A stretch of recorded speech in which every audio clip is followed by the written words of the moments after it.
Ultimate Wrestling presents Exit 42.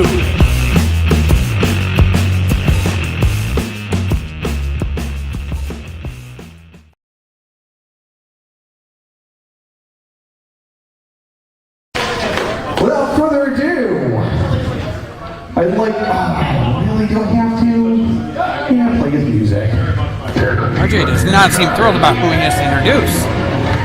There he is, ladies and gentlemen. UW Booker Kendall James making his way to the ring. Former UW heavyweight champion. You guys haven't heard? No. Mr. Axel Hall's got a bum wheel. He's got a hurt little knee. And it seems, from what I found out through our doctors, that our new esteemed champion might not be able to compete for quite some time. I know. Cheer. Some horrible news, sad, fans. isn't it? But, unlike the rest of those hillbillies in this locker room, I actually make sure that all my T's are crossed and my I's are dotted. I have an ironclad contract. You guys know what contracts are, right? Yeah. That's like the thing that you sign when you give your shield over to somebody. Right? Oh, that's adorable. But you feel like this movie, right? And you know what this means? Axel Hall's contractually obligated to defend that new title here tonight. And you know what? He can't. So you know what? You are going to see a championship change tonight. What? Axel Hall has got to hobble his way from that parking space real close to the building and get in this ring and hand me my Ultimate Wrestling Heavyweight Championship. And I'm not going to break one bit of sweat. You all are going to be really angry when he has to do it. And he's going to have to do it with a smile on his face. You want to know why? Because he doesn't have any other option. So, think about it for the rest of the night. Enjoy these amazing matches that I put together for you. You're welcome. The title tonight. Wait. JD? Wow. We haven't seen him since Jackpot back in the month of February. JD's got a mic. We're about to hear why JD's here in Phelps tonight. Time, but there's a reason. I've been doing some office work. You, my friend, think you run things around here, but you don't own the business. Yes. Speaking of that, the owner of the company has put me in charge. That makes me general manager of this company. What? Wonderful. Changing around here a lot, and you and quite a few other people ain't gonna like it. You hear that, fans? JD is in charge. So they couldn't handle it in the business, and now he's in charge of UW as general manager? You kidding me? Hey, you're the new GM, right? Get rid of him. Ladies and gentlemen, watch this. Kevin James, you can leave my ring. First things of business tonight. We are going to have a match for the Phantom Championship. Fair warning, you saw him walk off the championship, which was a surprising act. Not exactly sure what his intentions were. Here he's getting another shot. Elmo staring down our new GM, not the best plane in the entire world. Well,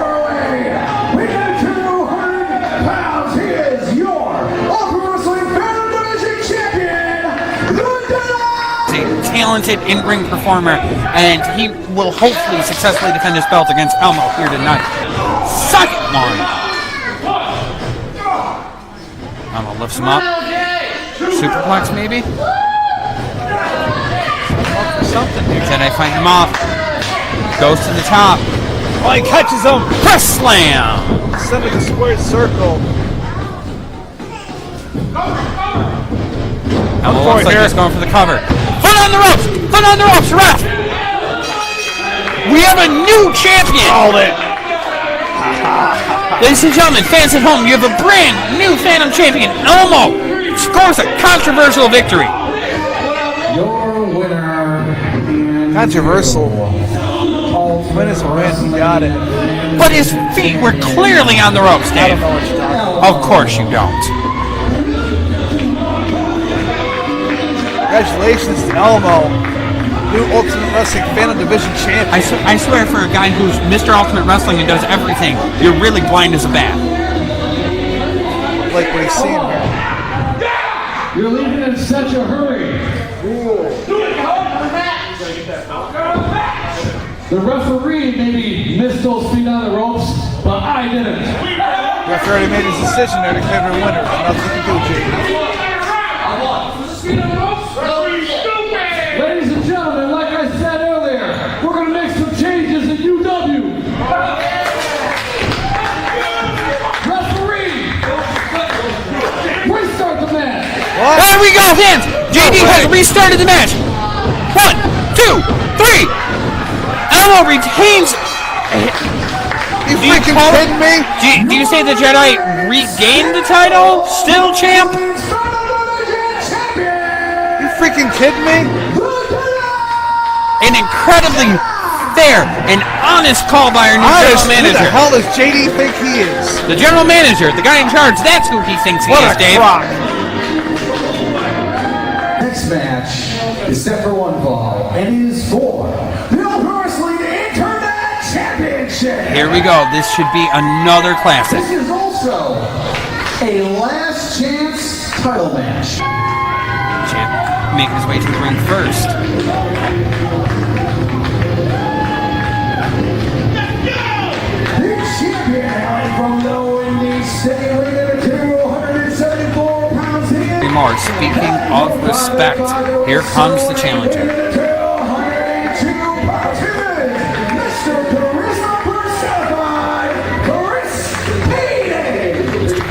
Up to regain his championship. He's got to put quite a pressure on him as well. You know, you're striding to regain something that you love so much. Off the rope. Goes for the head toss. Blocked. Head toss. Blocked. Knee to the midsection. Double kick. Looks like he got him right in the shin. Striking capability of Kate. Second to none. Kane circling his opponent. Big knee. Early on in the match, this could do it. Definitely get it here. 1, 2. Almost. What a turn of events. To be champion. That's what they strive for. That's everything. If you don't want to be champ, you're in the wrong business, Dave. You're in the wrong business. 4. Ooh, went for the big knee. Champ caught him. Spinning him around. Powerbomb. Vicious move by the challenger. Can this be it? Oh, he's hurt. Oh, could it be an elbow? Could it be a shoulder? Any number of things could have gone wrong in that move. Shoulder's dislocated.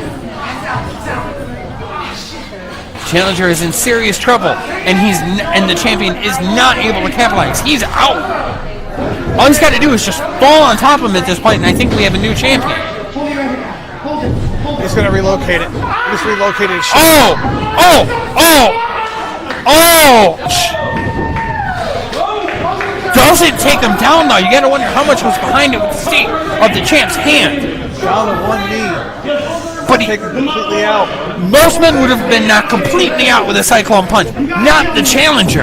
He's taking so many. Gotta wonder how tough the jaw. Another one. Oh, wow. Down he goes. This has got to be it. Goes for the cover. 1, 2, 3. 2 cyclone punches, and still your internet champion, Cyclone Jones, in an incredible match. But sadly, this will be the last opportunity for Kane to get a shot at the internet championship.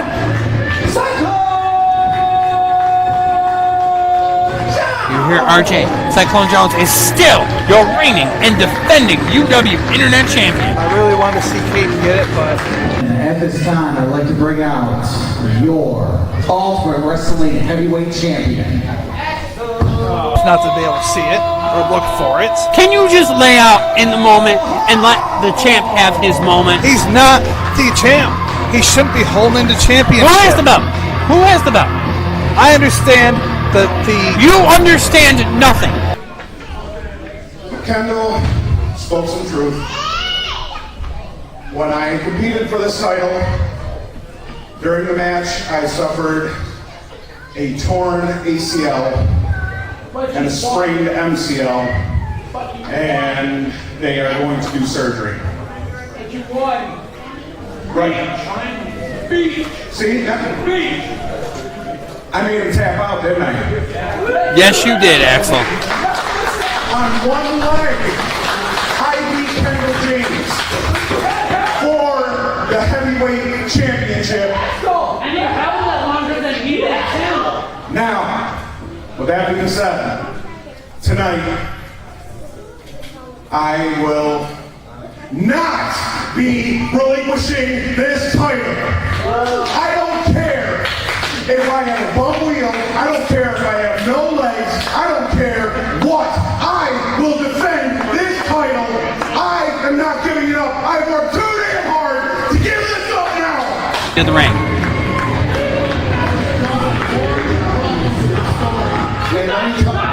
That was a tearjerker. Make sure that you tell everybody in your wheelchair basketball league the story next month, right? Hey, I'll tell you what.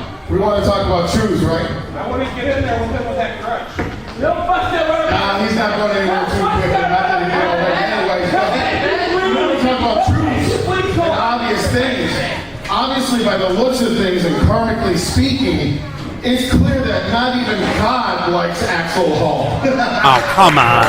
He knows that you got to hand it over and do it now. Hey, Kendall, you don't run things anymore. Kendall, you don't run things anymore. Tell him. I hate to do this, man. I talked to the doctor myself. You cannot defend the title. You have to give it up. Looking out for the best interest of Axel Hall in his career longevity. You are these people's champion. But if you cannot compete, you have to make a decision. Don't give it to Kendall. Don't give it to Kendall. You only have one decision. There's no choice in this matter. He doesn't have to forfeit it to Kendall. He has to pay it. You can hear the fans at ringside who are not happy about this. My title. Go over to the rightful champion, Hall. That's what I'm talking about. In my hands.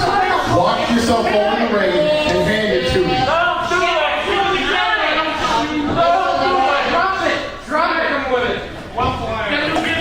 What an incredibly difficult moment for Axel Hall. Coming off the joy of winning the belt, now he's got to hand it to the person he beat for it. Did not beat him. The whole should have broken up in the first place. And God knows that this was your second UW title reign that lasted about, 5 minutes. Enjoy that cup of coffee, sir. While you're on the way out, make sure that you, text me how the doctor's appointments go. See how it's coming along. In the meantime, you're, once again, Ultimate Wrestling Heavyweight Champion. Your heart has to break for Axel Hall. Have a good run, kid. He's going to get that surgery, he's going to rehab that knee, he's going to come back, and he's going to have a rightful claim to a belt that he never lost. They say the minimum recovery time for a torn ACL, 6 months. Here at UW, we have what we call a fighting champion. You're going to earn that belt right here tonight in a fight. Who's JEDI thinking the hell he is? Somebody here tonight put a hell of a fight on, got my attention, earned my respect. I didn't agree to this. What's up? Too bad. Kendall, I want you to meet your opponent for tonight. The one, the only, ladies and gentlemen, KAYDEN. Caden! Wow. Chris Caden getting a shot at the UW Heavyweight Championship. Street clothes. Caden making his way to the ring after an incredible contest against Cyclone Jones, where he came up short in trying to reclaim the Internet Championship. Caden now has an opportunity to become the man in Ultimate Wrestling. Idol. You lower your tone to Mr. Ultimate Wrestling, damn Mr. you. Fool. You're a damn fool. I'll show you, fool. You'll be wearing that monitor as a necklace in a second. Ladies and gentlemen, we have an unexpected UW heavyweight title match. Chris Caden against Kendall James. Kendall attacking that shoulder. He knows that shoulder is in terrible shape after the Internet title match earlier tonight.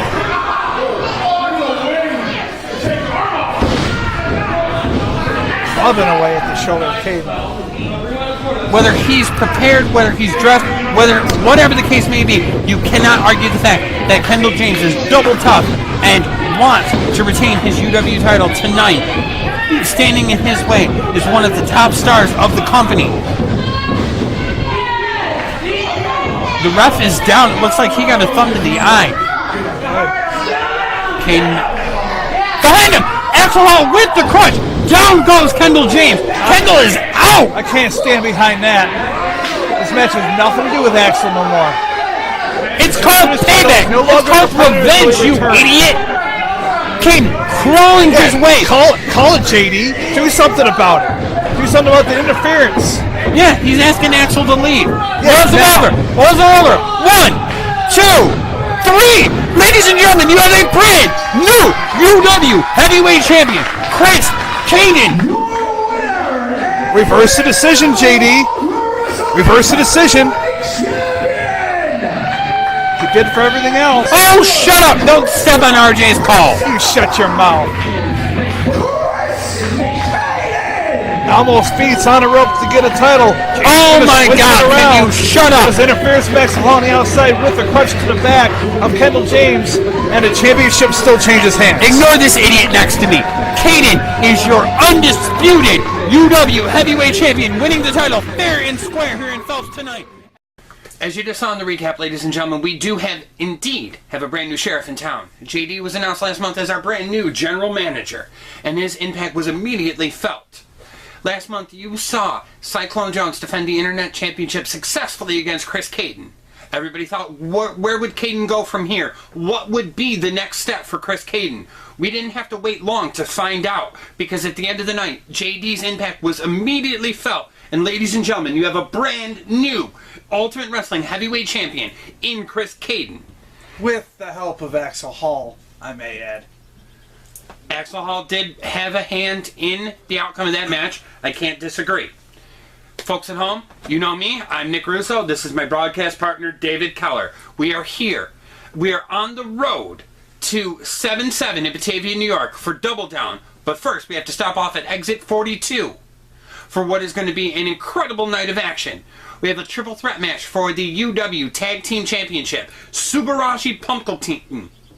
Pumpkins. The Defending their Pumpkins. championships against Angel Down and Heritage. You will also see one-on-one in what is sure to be an incredible match this evening. Kendall James and Ivy Green. But in our main event, it is for the UW Heavyweight Championship when newly crowned champion Chris Caden defends the title against Pat White. A couple months ago, we saw an instant classic between these two when Caden had the Internet Championship. Tonight is going to be no different. Edge of Darkness. Edge of Darkness, we saw Pat White come so close to winning an Internet Championship. Agreed. From Chris Caden for the world belt. And this kid's hungry, man. This kid is hungry for some championship material around his waist. I predict one of the best matches of the year that we're going to see here tonight at X42. Well put, Dave. Well put. Well, without any further ado, RJ, take it away. Elmo versus LJ Thomas. Without further ado, this next match it is set for one fall. That's not.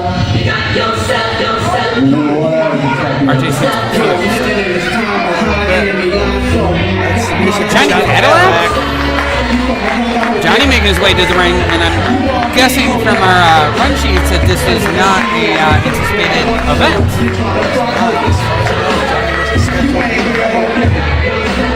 Johnny Cadillac kind of goes where he wants to.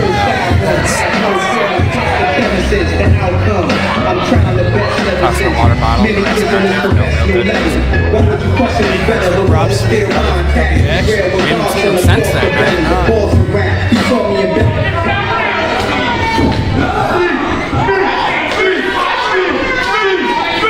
Fans still chanting for him now. Yeah, I'm not sure exactly why. Johnny's Johnny. So it looks like I'm going on my voice tonight.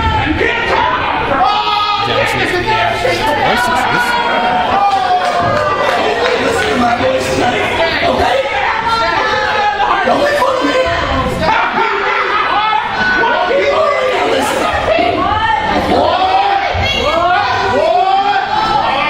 Fans really giving us a Johnny Cadillac here at Phelps tonight. Yeah, sometimes he's supposed to shut the hell up. Seems to be you're getting your wish.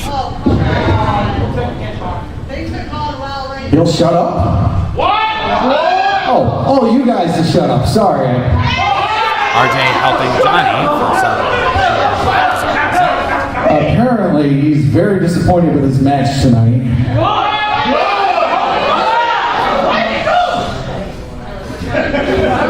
Super mad because he has nothing going on for him. You sound pretty good right there, but...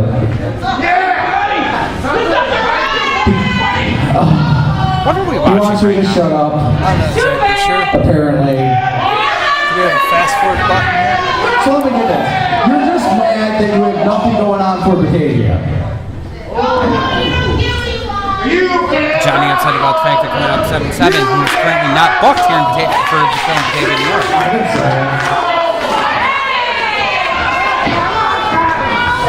Fans at ringside really don't seem to care that much. You're too excited from sugars, he said. You guys are all going to get diabetes.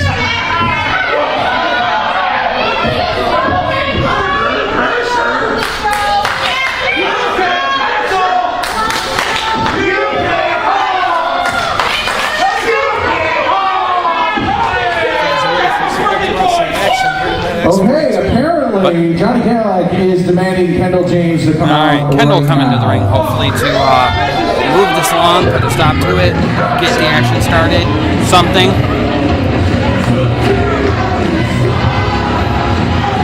Kendall James, guys, the booker. And he seems to be as confused as you and I, the fans, and everyone watching at home, as to what we're currently watching and why Johnny KADILLAC has hijacked the show. I guess excuses it was. Just one show ago, Johnny KADILLAC just told punched me in the back. to tell you to hurry up. I'm sorry.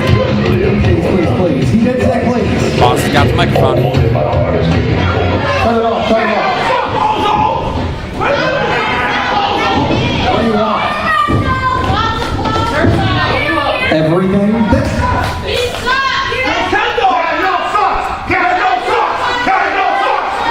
Fans really giving it to both Kendall and Johnny KADILLAC here. Let me go for the night, so that's great. Anyway, what do you want?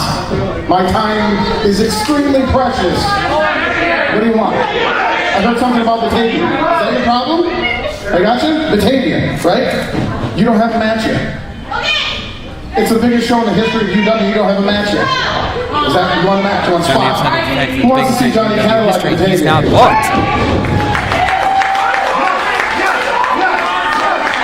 Hey, if Kendall James is anything, he's a people person. And he gives the people exactly what he wants. That's why I'm on the show. So, I'll tell you what. I got an idea. You want a shot on Batavia? 2nd, July 7th, right? Got all the names from all over New York State. Big names. You can have your shot, but you got to do it as a champion. Tonight, you got to face 2 men for the Phantom Championship. You win the championship, there's your spot. You got it? It's only fair. Good luck. I'll be ringside just watching. You heard that, Dave. Johnny KADILLAC added to the Phantom title match that we're about to see. If he wins, he's on to 7-7 in Batavia, New York. Apparently the rest of you guys can just... I am not telling them that. James is getting KADILLAC. You know what? How about this? How about that match? You gonna do that right now? He handed him the ball, and then now we can get to see if Johnny KADILLAC can run with it.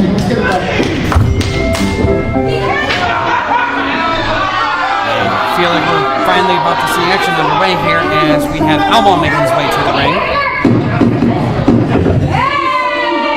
Ladies and gentlemen, hailing from Redneck State Correctional Facility, weighing 200 pounds, here is ELMO! And justified with won the Phantom Division Championship. Then JEDI had to stand up in the first decision. Back to LJ Thomas, JEDI. How much must it throw both LJ and ELMO at the fact that now they had put the prep, they put the time, they put the training in for a one-on-one match for the championship, and now all of a sudden, literally right before bell, you now find out it's a 3-day dance for the belt step. And the opponent being the caliber of Johnny KADILLAC, former WWE champion. Very valid point, Dave. Two of our three competitors are in the ring now, and we are just waiting on the arrival of the And of champion. course, ladies and gentlemen, your rep for this triple threat championship matchup, Rep Wild Bill. And the final competitor and the champion in this Ultimate Wrestling Fan Division matchup.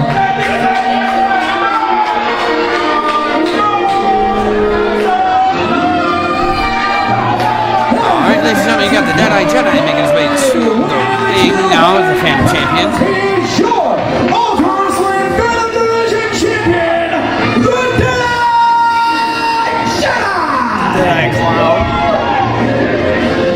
Tired of this guy.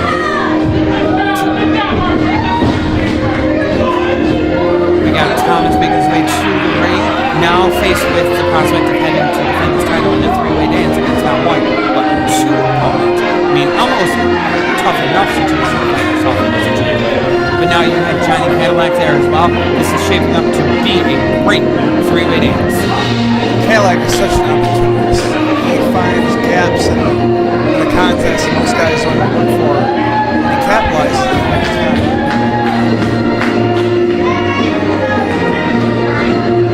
Right to the bell. Then Ref Bill showing the title to all three opponents here. All three wrestlers here tonight. Elmo. I wonder if he's decided he's done already. I've seen that from him before. But he got a rematch. And almost won the title. I was also a thinker. He's a little smarter than he looks. You probably knowing these two can tear each other apart, and then come and pick up the pieces when needed. Good point there. We're kicking this off. We're tying up between LJ and Johnny Cadillac. Armbar. Cadillac versus armbar of his own. Taking LJ to the mat. Quickly into a crossface. Wasting your time. Cadillac going for the submission quickly. LJ rolls through. Irish rip. Big forearm. Elmo getting into the ring now. He's apparently decided that it's time for him to join the fight. Cadillac shoves Elmo. Now these two lock up. Smash Lucha rules as soon as LJ decided to go into the contest. Armbar by Cadillac. Elmo with the leg sweep.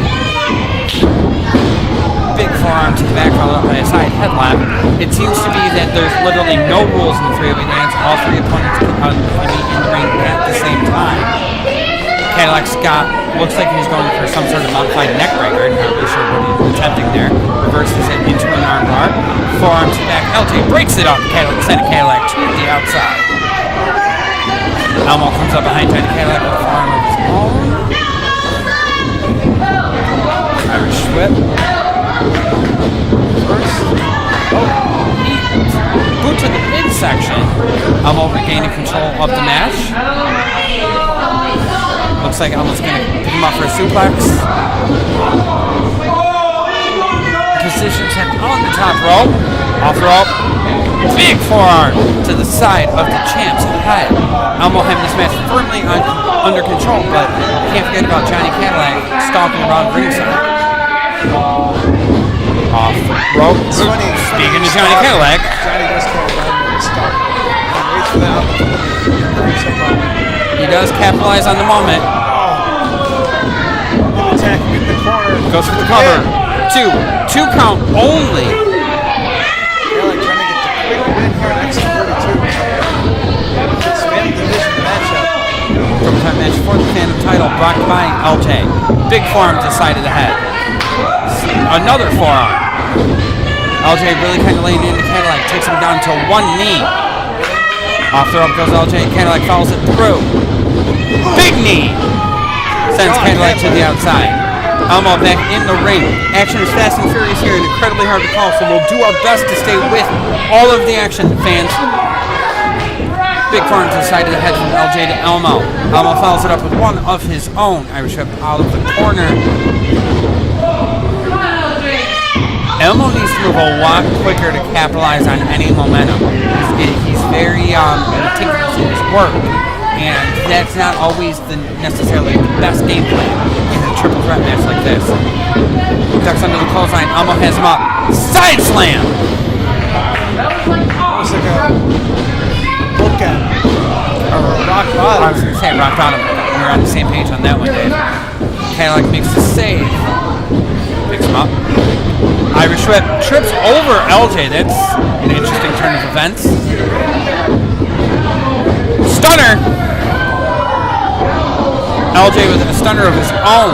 A second stunner on Elmo, rather. Both men very groggy. Gets them both. Double stunner. LJ's got this match firmly in control. Can he capitalize and get a pinfall on one of them to retain the Phantom Championship? I can't say I've ever seen a double stunner. Double cover. 1, 2. 2 count only. Would that have counted as 2 victories if you pinned both? Yeah, I don't have it. KADILLAC rolls Elmo to the outside, so we're back to one-on-one for the current second. LJ outside to Elmo. KADILLAC sidestepped him, and LJ Thomas made the most of it. Flying to the outside and hitting Elmo. Follows up with a series of big-time forearms. Needed the midsection. He has peace, but the fight's happening on the outside. KADILLAC's the only one in the ring. LJ really laying it in on Elmo. Wait. What? Dave, is that is LJ with the roll up, goes for the cover. 1, double, 2, 3. Both men pin Johnny KADILLAC as we well, you see it, fans. What else can you say? We have a bunny at ringside. Maybe a 6-foot-tall giant rabbit at ringside, ladies and gentlemen. And all of the things that I thought I would ever call in my career, a 6-foot-tall giant bunny at ringside was not one of them. Where is Elmer Fudd with the baby? No kidding. Could this be a message from Adam Rose? Possibly. He is known for little furry animals running around the place. There's definitely some confusion. I mean, we're dealing with the bunny as KADILLAC is losing his damn mind at ringside. But we still have the confusion in the ring of a double pin. So who's our champion? Whoever the hell you are, get out of here now. Before you Kendall's got the mic. show your face on here again. Just do it real quick. Whose idea was that? Hey. I'm tired of the pumpkins. I'm tired of the gimmicks. Here we go. I got it. Since we can't figure out who won this match, neither of them did. No contest. July the 7th. We're going to crown a brand new champion. The Phantom Championship is now dead. We're going to crown a brand new champion. In the first ever Battle Royal, 7-7 in Batavia. I'll tell you what. Get your shot. These two are the first 2 entrants. We're going to have a brand new champion. And you know what? While I'm at it, I got a great idea for you. Johnny KADILLAC impressed me tonight. Impressed me to the point where I'm going to give him his shot at Batavia Superstar. On 7-7 in Batavia, Johnny KADILLAC will face off against former WWE superstar Adam Rose. What? You heard that here, folks. Kendall James makes the announcement. Oh, LJ's got the mic. As much as I've done for this company, are you serious right now? You that piece of crap an opportunity? What has he done for Ultimate Wrestling? Huh? No. LJ Thomas is not happy. Screw everybody in the back. I have busted my butt for this company. You know what? Fuck. I don't even know what to say about everything we just saw. Oh, there's Terry. Apparently the owner of Ultimate Wrestling not happy. Fans, we just want to take a moment to break in to address some of the things that we just saw in our last match. First of all, the major news that the Phantom title is no longer in existence here in Ultimate Wrestling. Kendall announcing that 7-7, Double Down, we will have a Battle Royal featuring some of the top stars here at Ultimate Wrestling. I'm interested to know who will be in that matchup. It should be an incredible match. But also equally important, we want to address the fact that here at Ultimate Wrestling, we pride ourselves on being a family entertainment professional wrestling company. The actions of LJ and the things that were said during that promo were not the views of Ultimate Wrestling were not condoned by Ultimate Wrestling, and we want to apologize to not only our fans at Phelps who attended the event live, but all of our fans watching at home on YouTube and Facebook. We want to sincerely apologize. That's not what we do here at Ultimate Wrestling. There may be some precautions coming up. We'll have to wait and see. You know, we can't speak on what, if any, actions will come from the events that you just witnessed, but we felt that it was important to bring you the footage of what happened, but also explain the fact that we do not condone it, we do not support it, and that is not what we do here at Ultimate Wrestling. So that said, fans, let's take it back to the action. So, tonight, Ultimate Wrestling has me facing PJ. Now, I know that my last time at Ultimate Wrestling wasn't all that grand, but to put me against the human peanut butter and jelly sandwich in an actual match is disrespectful to anything I have ever done or am going to do. Because what you're looking at right here is the future of wrestling. But don't get me started on how I'm going to tear apart everything that was placed out. What I'm going to tell you is how I'm going to go in there and I'm going to put that sandwich extra size down on the mat. I'm going to get that 1, 2, 3 and I'm going to walk all over him and everything he ever stood for. Looking like a shaved Cookie Monster trying to say he can wrestle me. I'll be damned if I get disrespected like that. Jackson Thorn versus Jack Hanson. This next match, it is set for one fall. Make his way to the ring first. Here guys, we're back at it. Jackson Thorn face off against Cyclone Jack Hanson. It's my first chance to see Jackson Thorn live, and I'm really excited to be able to see him in the ring.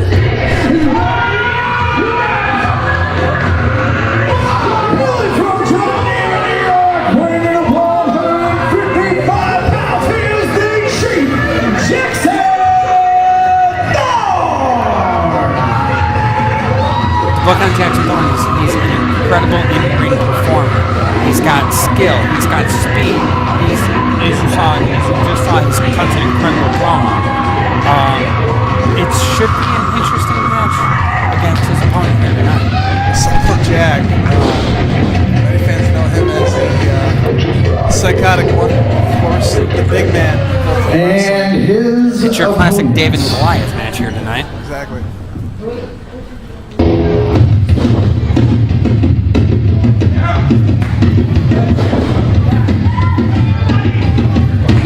We had Big Man's music making its way to the ring. Dave, your thoughts on this match and how it's going to end up playing out? Your classic case of giant versus speed, agility, quickness. We've seen Cycle Jack run through most of his opponents, to be honest. True. They can give it all they can, but Cycle Jack never comes on top. There's weight advantage, strength advantage, He's a experience advantage. He's been around for a long time. All incredible points. He is a giant of a man. Almost a 20-year veteran. He seems very confused by the Chief, doesn't he? Or is that just Jack natural look? Jack normally looks confused. That was the best points, I believe. He's not impressed, that's for certain. Part of me always gets very concerned when he decides to climb the rope. Structural integrity. That is, it's a sizable man there to be moving around. Jack. The ring ropes and the mast have snapped at the time. It's true. Jack looks focused. Jack looks ready, and he looks more than up for the challenge as he always does. Big man's always ready for battle. The Chief definitely has his work cut out for him in this match here tonight. Little man number 2 better stick and move. Battle, we're underway here in Phelps, New York. The Chief and Cycle Jack.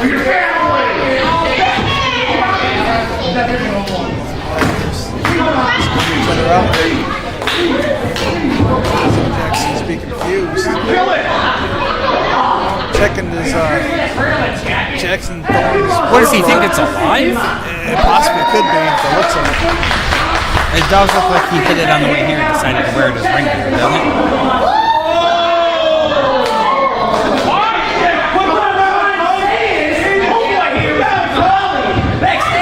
Because Holly ate all the cookies, and he wants to go on and eat Holly. This man right here, make sure you have Chief is talking a good game, and Be careful with his words against Cycle Jack. because he may be force-fed them. That man has a temper. You have to see them actually lock up or anything, as both men are just kind of trash-talking one another in the early stages of this contest.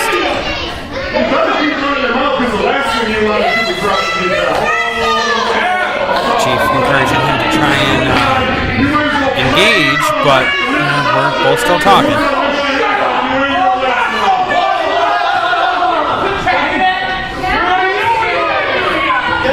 Fans definitely seem ready for action here in this match.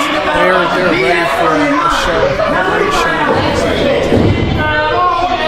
Chief decides, because he's had strenuous activities so far in this match, to take a break at ringside and engage with our incredible fans here tonight in Phelps. There's something about our fan base too. We don't always fill the building like we hope with the fans, but in the summertime, people do a lot of things to do. So we don't always get the crowd that we expect. I think that Ultimate Wrestling deserves. But if it's 30 people in the crowd to 100 people in the crowd, they're always loud. They're always involved in what they see. They love the action that we bring. Cycle Jack is finally apparently had enough of the Chief, and to expound on what you're saying, Dave, we have some of the best fans in the business. Whether our live event fans, our fans who support us on all of our social media platforms, we really should take the time to thank all of our UW fans for their support and for the last many years. As we're here at Exit 42 and we're gearing up for 7-7 at Double Down in Xavier. Like Big shot! the man in front of the two competitors right now, the big guy in blue, that's Fred. Fred's been coming since the beginning of the tournament. It's almost 12 years he's been sitting in the crowd. There's not very many shows that he has missed. We have a very loyal fan base. Dave, that's an incredible point. Our fans are second to none. And I wanted to secondly encourage all of our fans to support not only Ultimate Wrestling, but all of your local independent promotions. Independent promotions are where it's at in our business. That's where you see your stars of tomorrow. All of your names with the quote-unquote big guys they all started in a place like Ultimate Wrestling. And so we're thankful for all of our fans that show up in Phelps and in Syracuse and in Marion and in Batavia. We're incredibly thankful to all of our fans who show up. As we're talking, Jack goes for the big splash and misses, but we're thankful to all of our fans here at Ultimate Wrestling for their years of support, love, and dedication. See, as a wrestling fan myself, I love to attend the independent promotions more than I do for the big shows. I agree. Not only it costs them money, but the entertainment, you're closer up, you get more personal. The wrestlers don't seem to care for you because not only are they at the start of their career to make a name, a lot of our guys have been around in the business that are just not wanting to end their career. So they hang on. In the independents, you can see young guys, old guys that have been around forever. Absolutely. It's always There's definitely approachability to our wrestlers.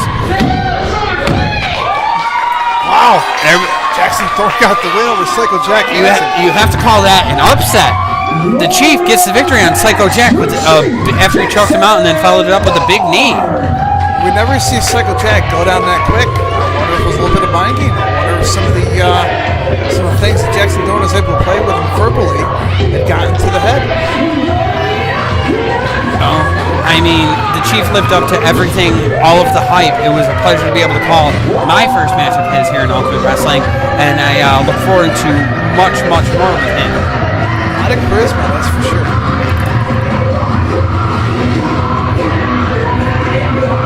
Let's not forget to get his furry ring attire as he leaves the ring. I have no idea.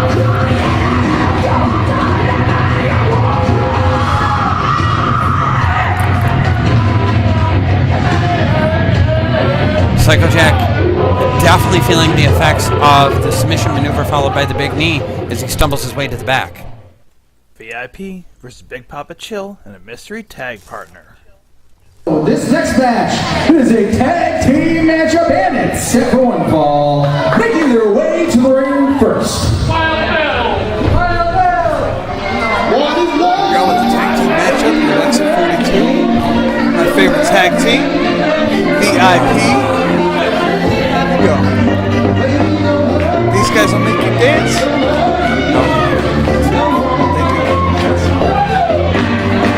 No denying their talent, no denying their ability, and no denying the fact that they are in contention for the tag team titles. Once again, accompanied by the beautiful Foxy Faye.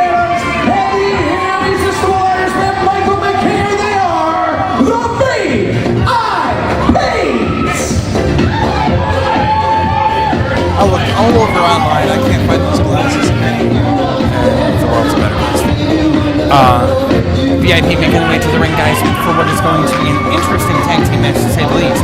Big Pop Chill is their opponent, but we don't know who his partner is.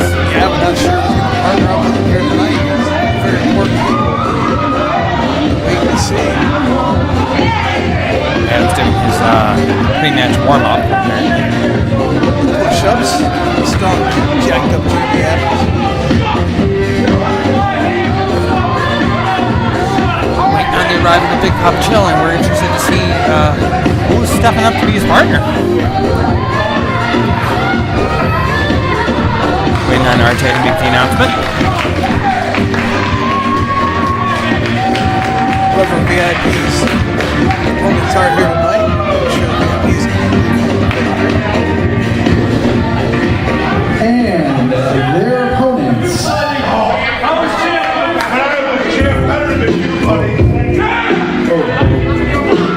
There's the alternate of another one of the big men, Big Papa Chill, making his way to the ring. like it when you call it Big Pop.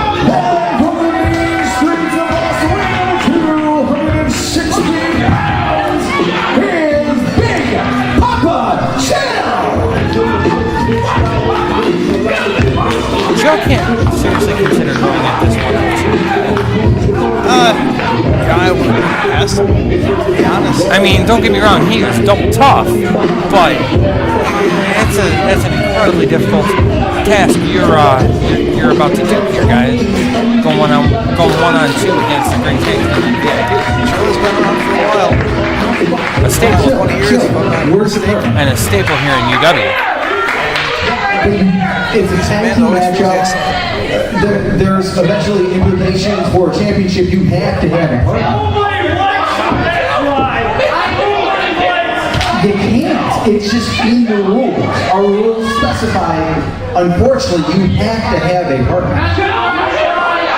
Do I think it's someone? RJ informing Big Papa that he's got to have a partner. Hold on one second. Like he came out, he had to do with this all by himself.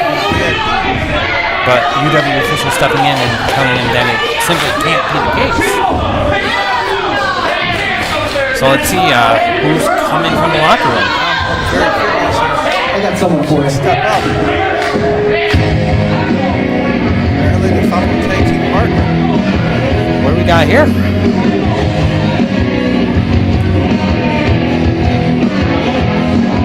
I don't recognize the music. Do you, Dave? Making his Ultimate Wrestling debut. Masked Redneck Bradley Ryan. Georgia, weighing 265 pounds. He is the Masked Redneck Bradley Ryan. You hear that, guys? Bradley Ryan making his Ultimate Wrestling debut.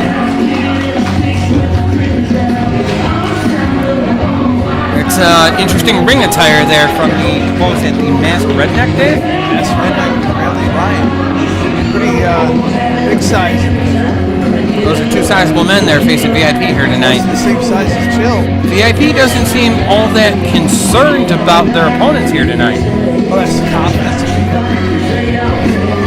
And there also is something to be said about the fact that you have a well-working, established tag team in VIP against two men we don't even know if they've ever met before this match. We know nothing about the redneck.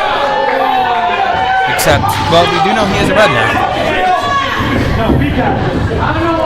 In case you weren't sure, his ring gear definitely gives that away, doesn't it, Dave? You don't know what's left and right. So I want to apologize to fans at home. We're kind of going blind here as far as information about Bradley Ryan. We really don't know his history or what he brings to the table for that matter. But we're excited to be able to see him in his first match here in Ultimate Wrestling. Find out exactly what he's made of. VIP definitely does need to be careful though. Let's not underestimate, just because you don't know about him and you don't know his background, it still could be a difficult challenge for the team of VIP. Lock up starting the matchup. We got Chill and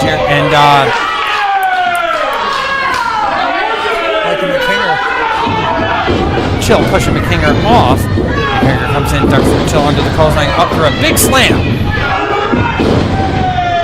Second slam. Oh, we got the trifecta of body slams as McKinger takes his way to... Oh, and I thought he was going outside, but instead, he needs a hug.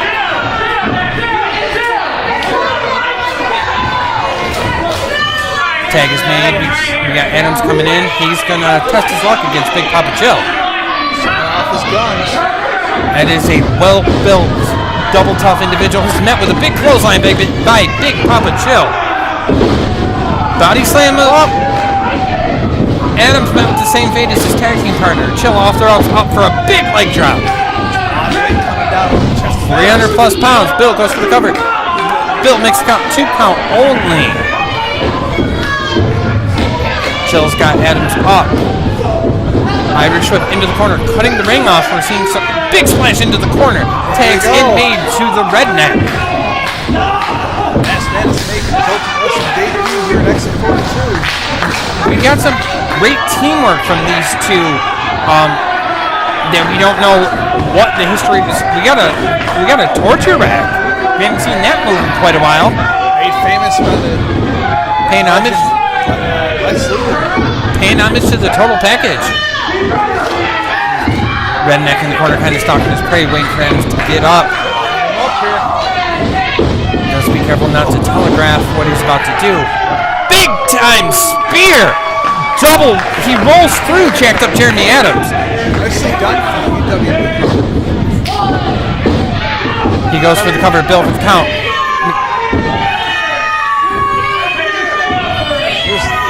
I would say the Redneck has quite an advantage right now. Not only do opponents here tonight not know anything about him. Nobody knows anything about him. We can't see his facial expressions either. So if they haven't heard of something. Adams off the rope. Chop block to the back of the knee. Take any big man down. Knee to the chest or the chin. Adams. Reverse neck breaker. Face first down goes the Redneck. It looks like Adams gonna roll him over. Goes for the cover. Down for the count. 1, 2. 2 count only before the Redneck kicks out. A slap to the backside because I'm not sure what that accomplished. But he's running his face into the mat. That can't feel good. Adams picking up the big man. Forearm to the back sends him back down. Tags made to his tag team partner. Beautiful! McKinger executing a picture-perfect dropkick onto the big Redneck. Talking a little trash to the tag team partner, Big Papa Chill. What athleticism shown here from McKinger. It was a cartwheel, Dave. Can you do a cartwheel? I'm not in the ring. McKinger and his partner, Jeremy Adams, VIP, got this match firmly in control. Big chop by McKinger. Follows it up with the second one, tag in. That's the beautiful thing about VIP. You're going to see great teamwork, quick tags, cutting off the ring, isolating an opponent. All the important things to be successful as a tag team. Double elbow, down goes the Redneck. Adams going for the cover. 2 count only. You got to say, this Redneck, he's double tough. Definitely seems to be. Take a beating here. It was staying for the contest. Starting to see a little frustration on behalf of Jeremy Adams, choking his opponent. Stomp to the midsection. Standing moonsault, perfectly executed into the cover. 1, 2, 2 count only. Great agility and ability shown here from Adams. Perfectly said, Dave. We're definitely seeing some frustration though, because VIP has executed a series of great moves, but they have yet to be able to put away the big redneck. Kinger going for a move all of his own, maybe? Trying to get the crowd behind him.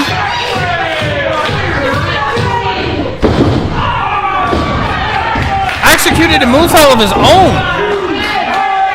I would score that a solid 6.5 if I was judging the landing. He tried. That he did. Big fist. Like I said, the redneck is in real trouble here. He needs to make the tag to his partner. Big Papa Chill. Quick tag again in. Adams is back. They're cutting the ring off. They have this match firmly in control at the moment. Adams gets the big man off. An impressive show of strength. Roll through slam.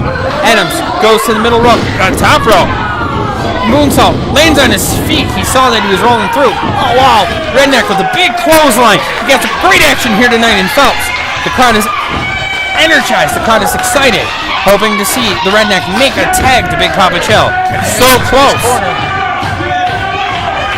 He's literally inches away. Adams makes the tag. Redneck makes the tag. Big Papa Chill in the ring with McCain. Clothesline. Kinger. Clothesline. Big elbow, down goes Kinger. Adams back up. He's met with the same fate. He's got Kinger. He's got Adams. I believe we got a meeting of the minds here. That together, that can't feel good. Big redneck in the ring. Action's kind of breaking down here. We have all 4 men in the ring, and the ref doesn't seem to have a heck of a lot of interest in regaining control at the moment. When you've got men this size in the ring, I can't necessarily say I blame him. Low blow by Kinger onto Chill after the distraction by their manager. Shoves Chill to the outside. I didn't see it. I was watching Redneck. Of course. Kinger looks like he's about to telegraph a super kick. Connects! Put the job to Redneck. Super kick, and there you have it, ladies and gentlemen. VIP scores the victory here tonight at Exit 42. A hard-fought, a well-deserved victory. And you know what? I have to give VIP credit. There was only a minor amount of cheating this time around. Minor? I don't see much. Of course. It's VIP, they're very important people. They learn their name, doing exactly what they do. These 2 men scoring a victory on their way to 7-7 to double down. Chill back in the ring now. Looks like he's about to come to his partner's aid. He's standing over the redneck, helping him back to his feet. That was pretty impressive for the debut. I agree. You know, Chill helps the redneck back to his feet. Redneck shoves him. I'm not sure what we got happening here. VIP attacking Chill. Redneck just watching. Redneck joining in. Redneck now with a series of vicious all 3 men now on top of Chill. Chill is in serious trouble here. He's being attacked by all Psycho Jack. Oh wow, of all people. Psycho Jack making the save on the Big Papa Chill, clearing the ring of VIP. Chill is up and he is angry.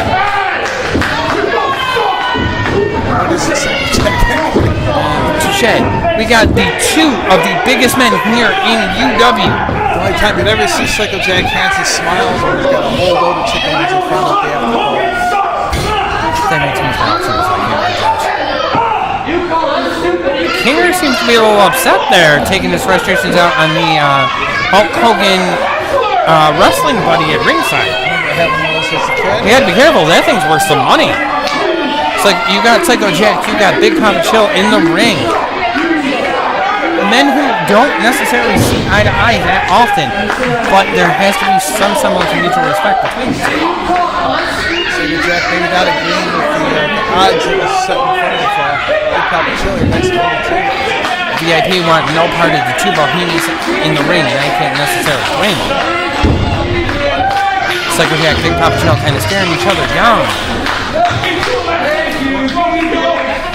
Let's hope things remain calm between those 2, because that's a fight nobody wants to have to break up.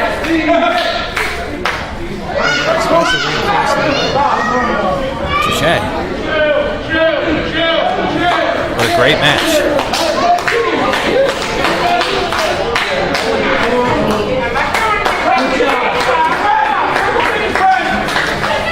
AXEL spending time with the fans here at ringside before he makes his way to the back.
Support companies like right here with Ultimate. Saturday, July 7th, Batavia Downs Casino, Batavia, New York.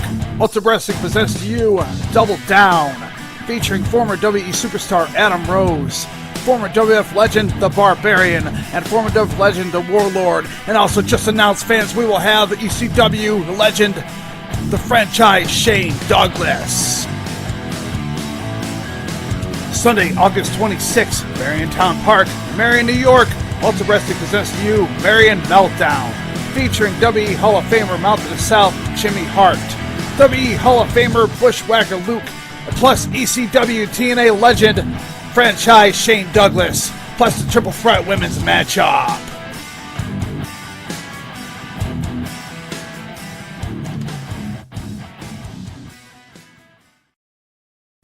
Maximo Suave versus Hellcat. Ladies and gentlemen, this next match it is set for one fall. Your referee for this match is Richard Head now, making his way to the ring first.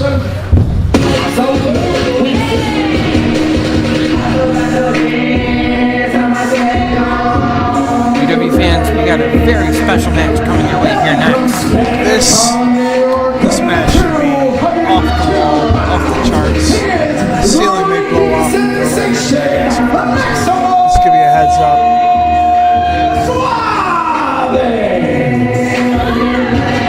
First of all, we got Maximo Suave making his way to the ring here tonight.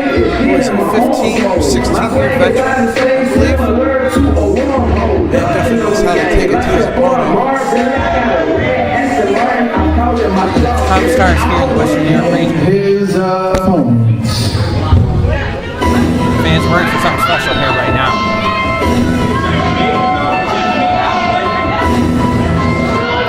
Man that really needs no introduction.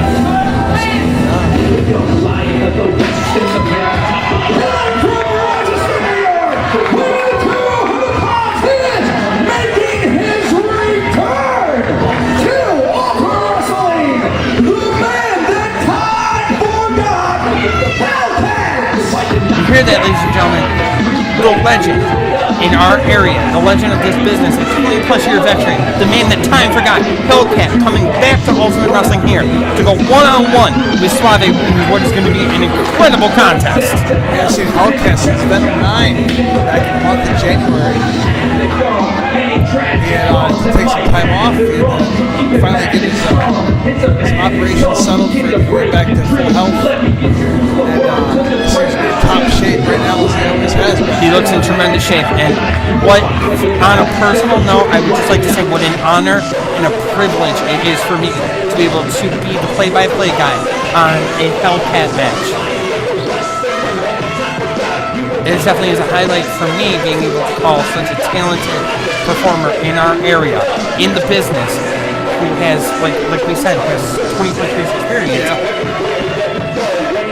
Fans are so excited to see Hellcat back in the UW ring. So as a commentator too, I've been doing a couple years. I still learn as I go. And when the action is brought right in your face, it's so much easier to call. All right. We're about to get underway, guys. We have two top-notch performers in our business and what a treat it is for the fans at home, fans watching us on YouTube and other social media platforms to be able to see this match one-on-one. Bell is rung. We are underway.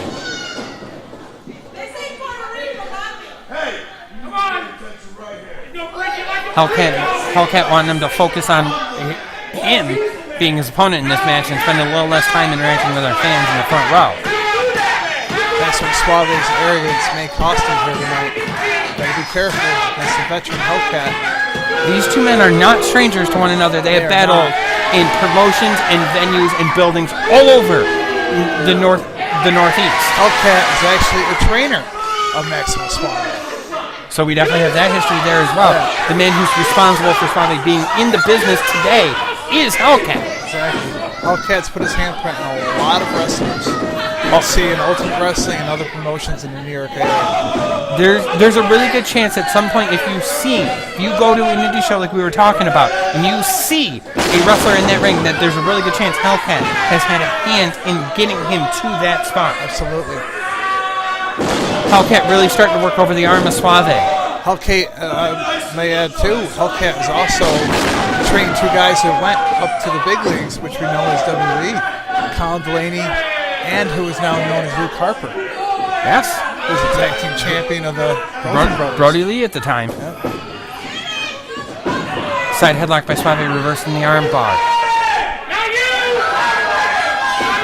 Suave looking for reformation from the audience that he is indeed the man, but he's currently not getting it. Hellcat reverses it into an arm bar followed by a side headlock. Speaking of Brody Lee, or also known as Luke Harper, WWE is now doing a formerly known as... Yeah, there was a great special. I highly recommend it. Hellcat was in that. Yep.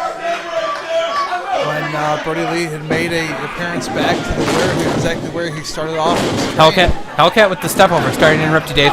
Look, we're now doing. There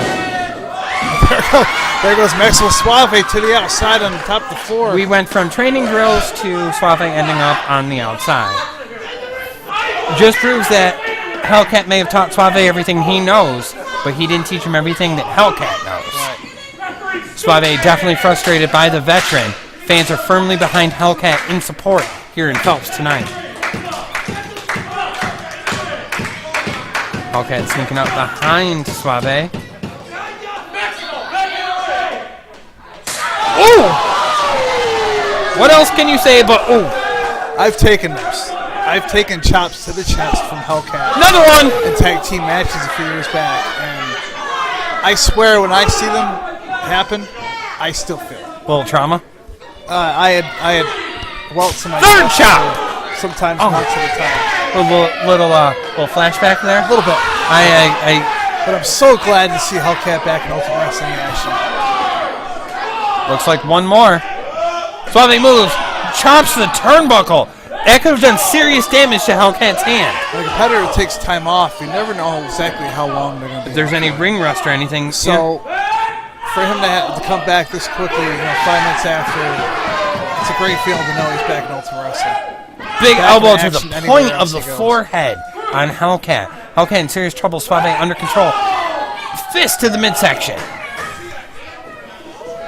Suave rolls in the ring. Talk about a veteran move, rolling in the ring to break up the count. Drives him back first into the ring apron. Hellcat looks in trouble at the moment, guys.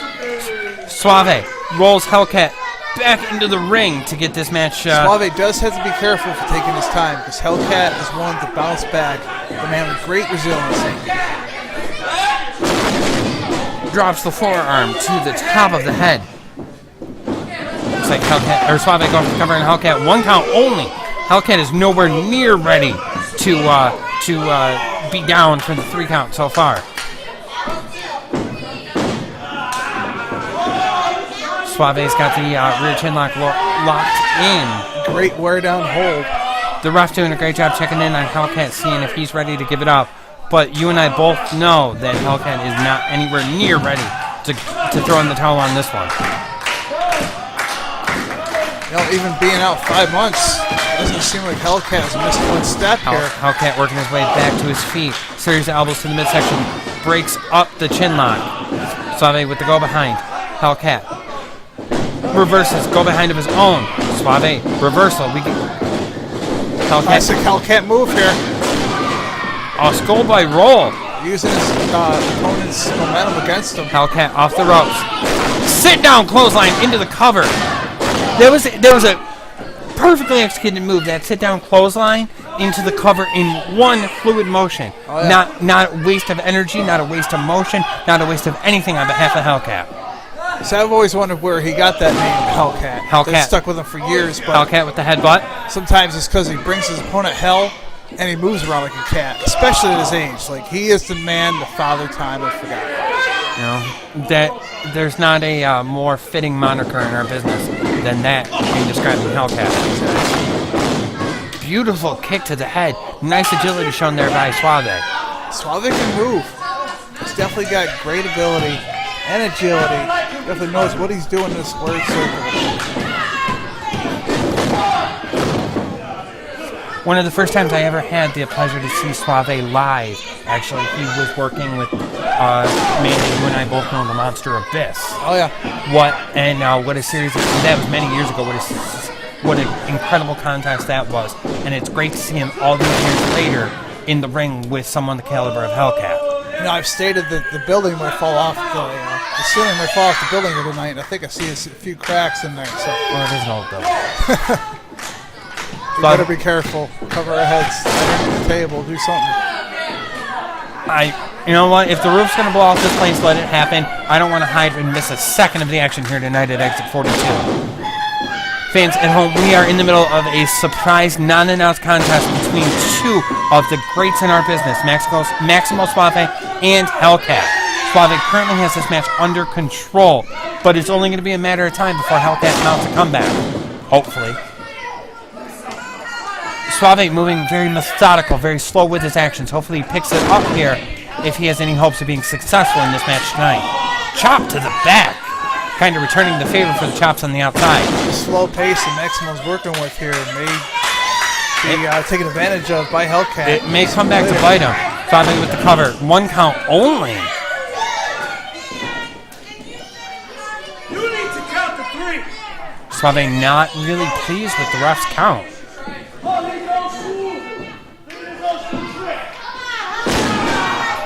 Ooh, really working over the nerve of the neck. No, and if you're a fan of Hellcat, you know back and neck issues have plagued him over the course of his career. Which is so common in the Ultimate Wrestling period.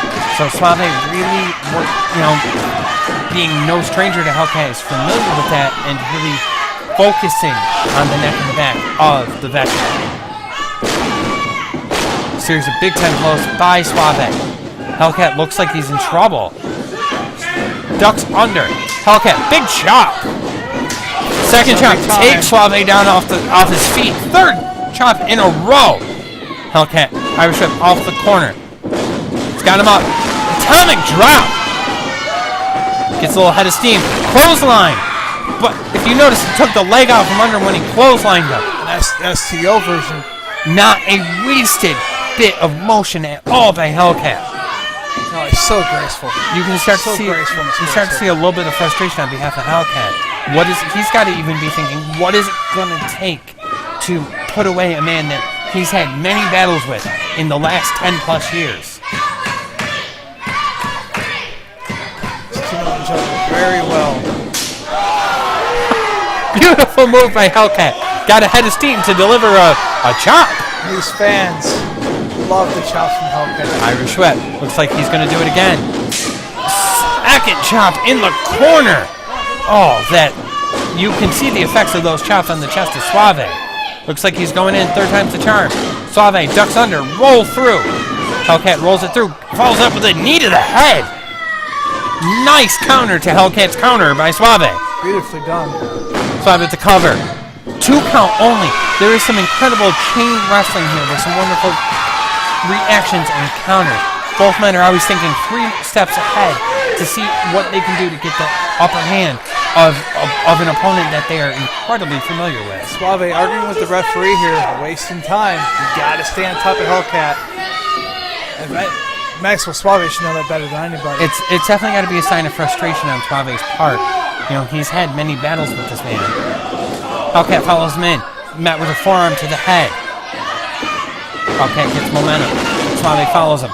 Met with an elbow. Hellcat follows Suave. Blocks him. Hellcat to the apron.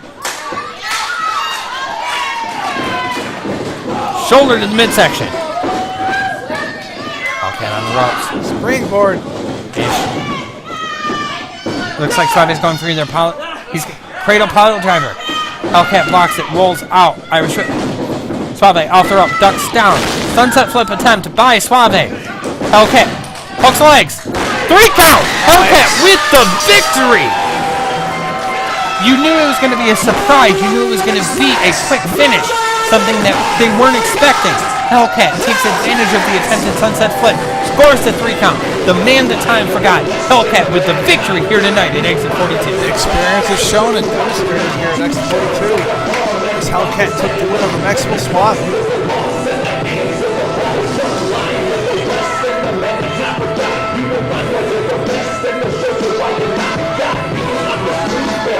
The fans are so happy to see Hellcat back. Hopeful, and we're really hopeful here in Ultimate Wrestling that this is the start of regular appearances here by the man that time forgot, Hellcat.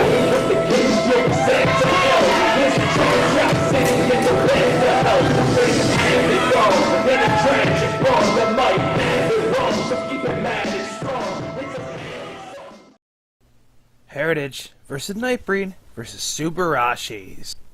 Ladies and gentlemen, this next match, it is a 3-way tag team matchup. It is set for one fall, and it is for the Ultimate Wrestling Tag Team Championships. You heard it, fans. Triple threat match for the World Tag Team titles coming your way. Making their way to the ring first.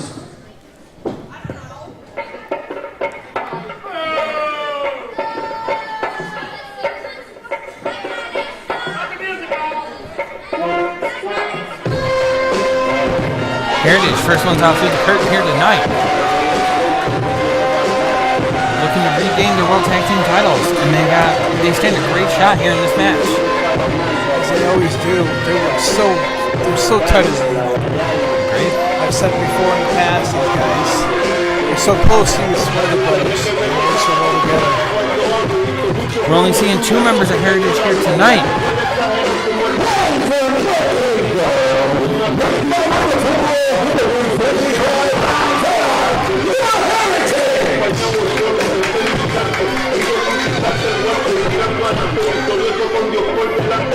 We got Heritage and the guys looking, like I said, looking to regain the World Tag Team titles.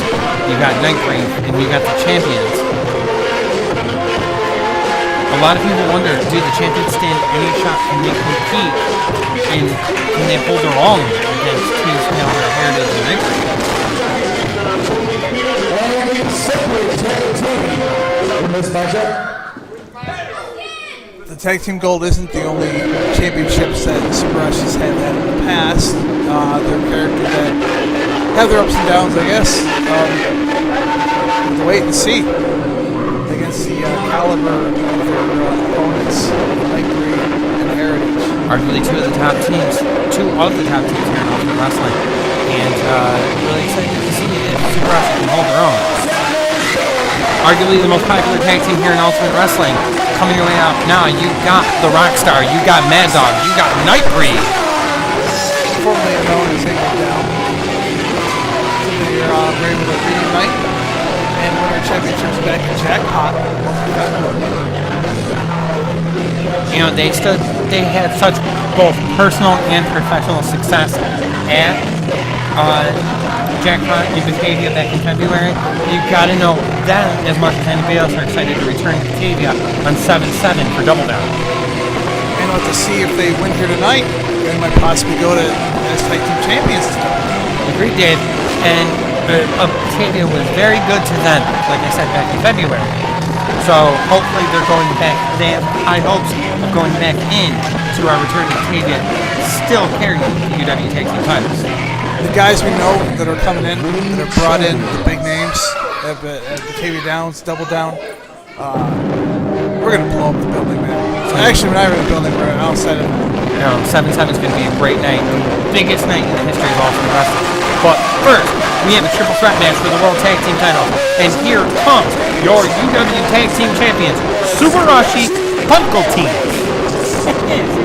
Good job. I did good. Very unpredictable, very strange tag team champions. Subarashi Pumpkins. Now we have both tag team titles, because you know that's not an important thing to carry with you or anything. They're not the smartest thing. Well, they are pumpkins. You can't guarantee pumpkins have high IQs. No, they're Moving on. You got your World Tag Team Champions, Subarashi Pumpkin Team, making their way to the ring. I didn't say they were smart. Well, I believe that our fans at home did that because they could learn dressed as pumpkins, Dave. We finally have both pumpkins into the ring. And it's really interesting because it looks like both Nightbreed and Heritage really have no idea what the heck to do with a team as unorthodox, for lack of a better term, as Subarashi Pumpkins.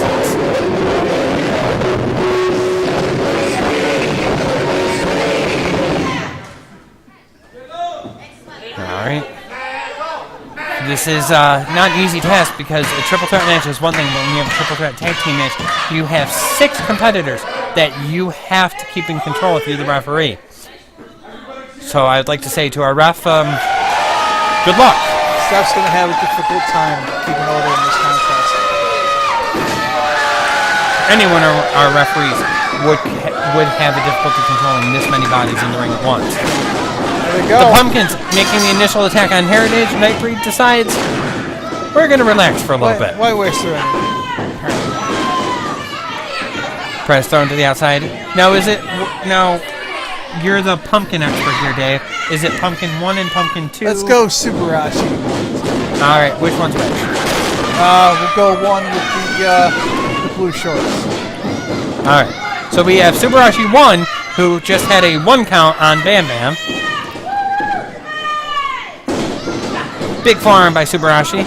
Bam Bam shoves him into the corner. That's quite a shove there from Bam Bam. We have Subarashi on his backside. Bam Bam makes the tag into Mad Dog.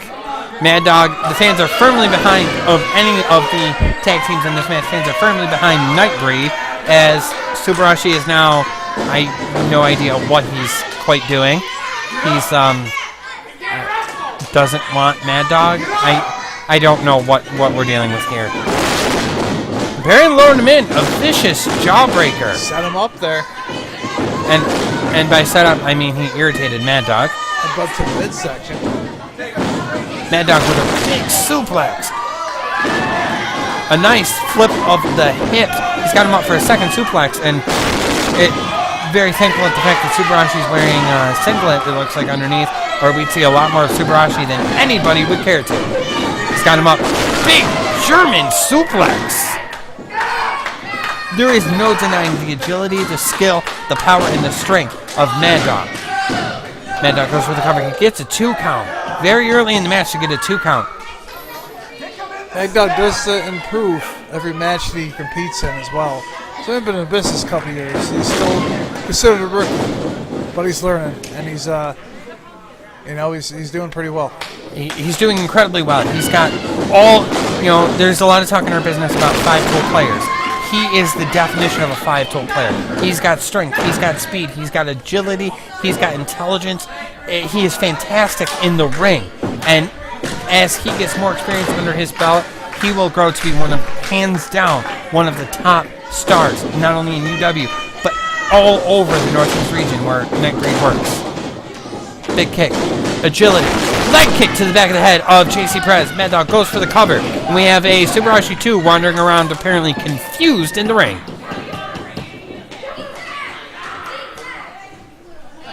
It is 1 pinfall or submission.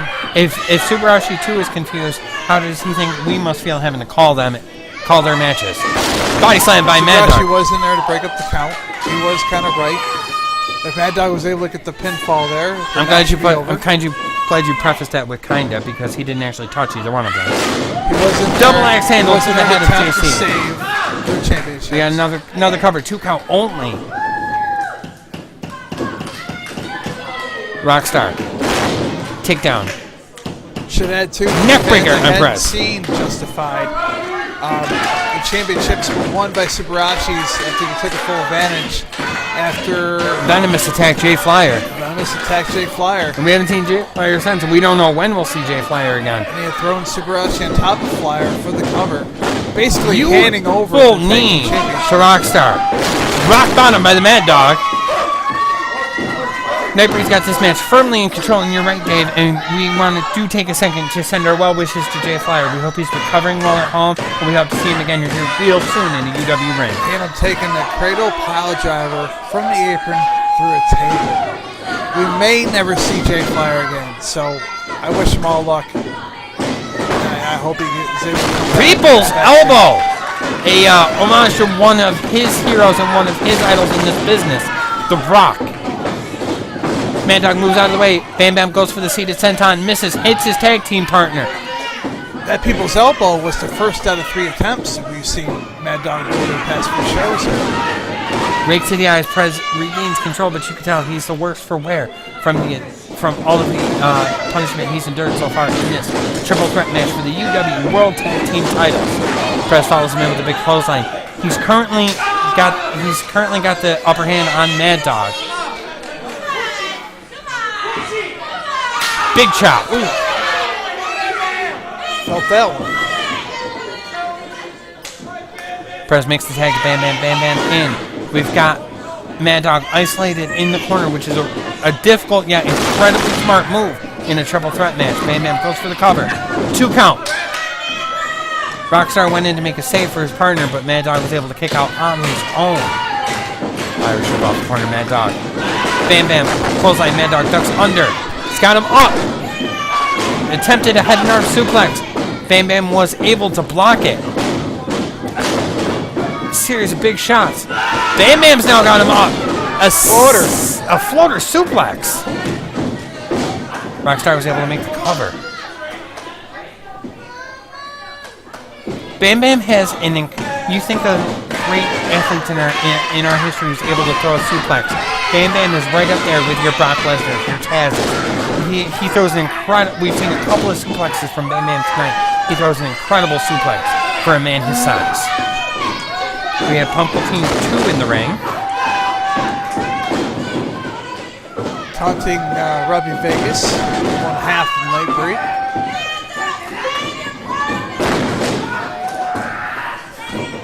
You did say this is Subarashi 2? Subarashi 2. Alright, he's got this match firmly. He is continuing the assault on Mad Dog. Come on, Nightbreed! Come on, what are you doing? Subarashi 2 out throw up, went for a senton, missed. He's in JC Perez. Perez stalks Mad Dog. Elbow to the middle of the back. Really seems to be centered and focused on the back of Mad Dog here in this triple threat match for the UW Tag Team titles. Rolls through Mad Dog, or Bam Bam's got him up. Knee to the shoulder. Drops him down face first. Bam Bam forward the cover. 2 count only. Fast-paced action here in this triple threat match.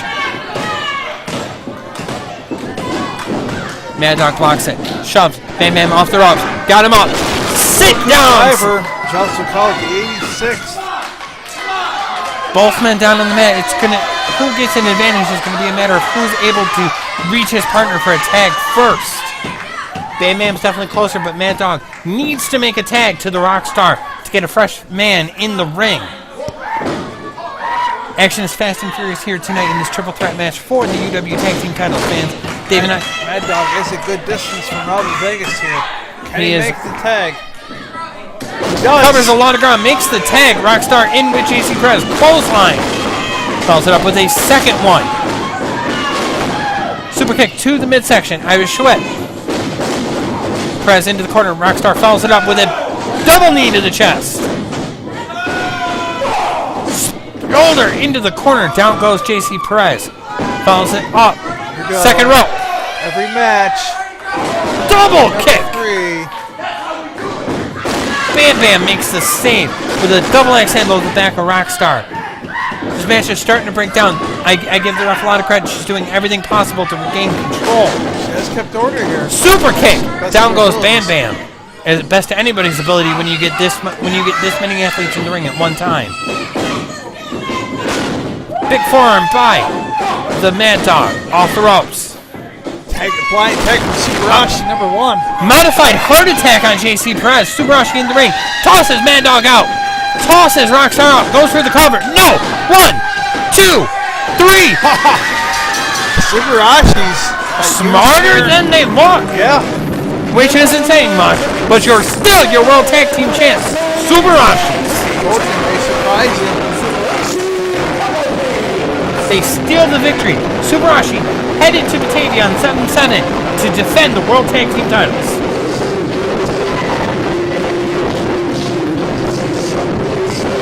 You can see obvious frustration on Nightbreed. Champions coming on top.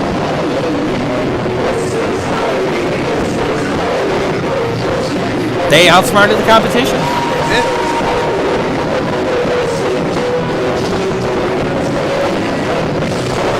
Gotta admit, Nightbreed seemed to have it there.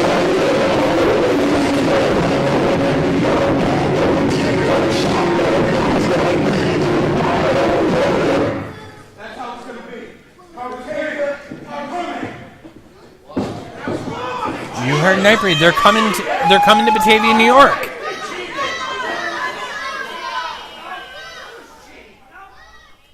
We are here backstage at Exit 42, but in 3 weeks' time, Batavia, New York, July 7th, this man here, Ivy Green, will challenge the winner of tonight's World Championship match between Chris Kayden and Pat White.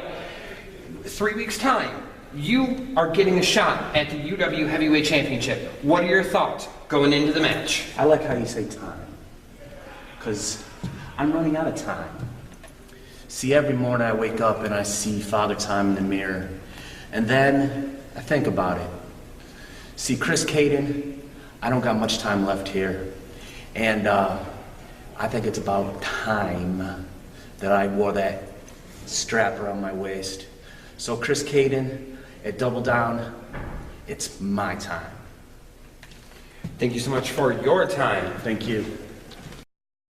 Kendall James versus I.B. Green. Making his way to the ring first. Here we go. This is a match that personally I was very much looking forward to when we saw the card for tonight.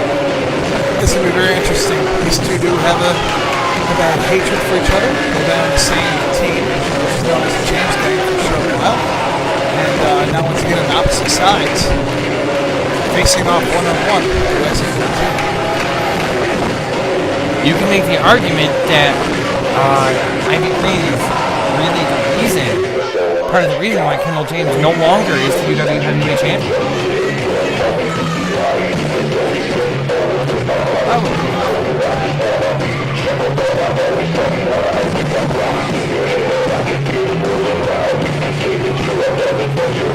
We have Kendall endearing himself to the fans here and also wrestling like he does each and every month. I would say I would blame all that on James the Elmo.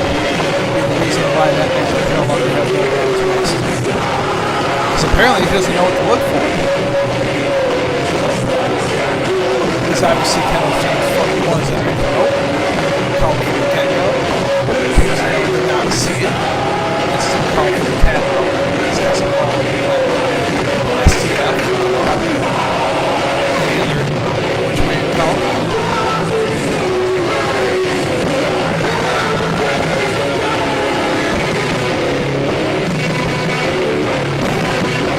James does have his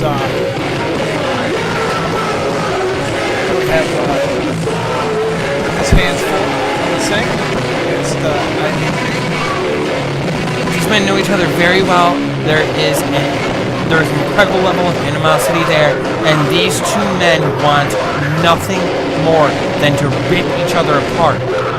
And they get the opportunity to do so. No DQ's contest. Did you notice we have the former UW Heavyweight Champion in the back of the building? We have Axel Hall at ringside with a very close eye on Kendall. Staring Kendall down.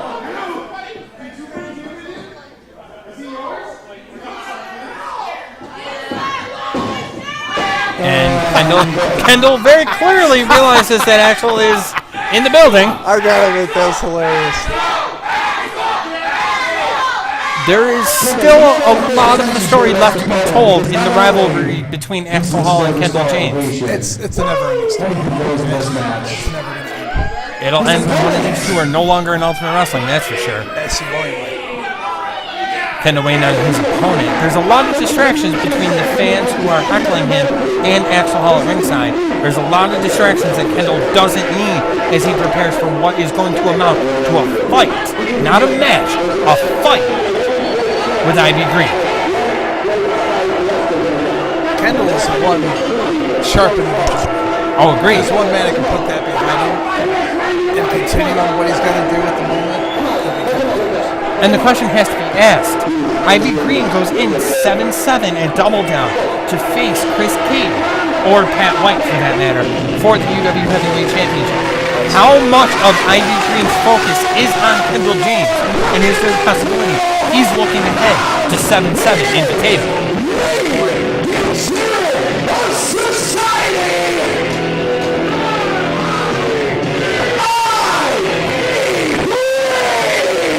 You've got Green, who gets the fact this is going to be a fight. He's already brought a steel chair with him to the ring.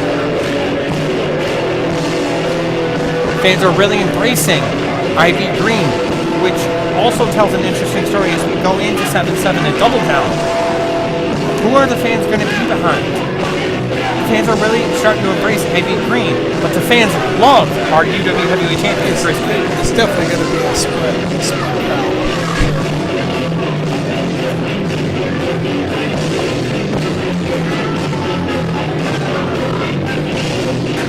Green tosses the chair in the ring. He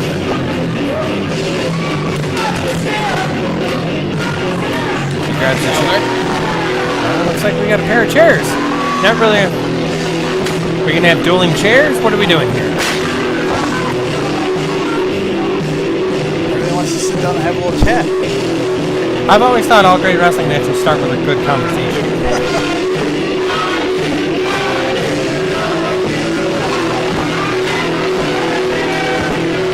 Both of these men are veterans of this business.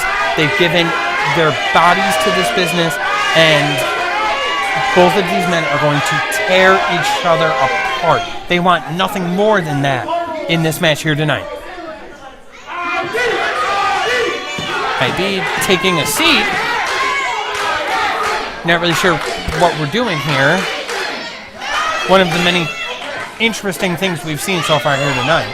Interesting is, yeah, that's one way to put it. Bizarre, kooky. Apparently, we now have, for lack of a better term, a summit that's occurring in, I want to go this way. Apparently, Kendall wants to change directions. Now we're having a contest to see who can slam the chair harder onto the mat.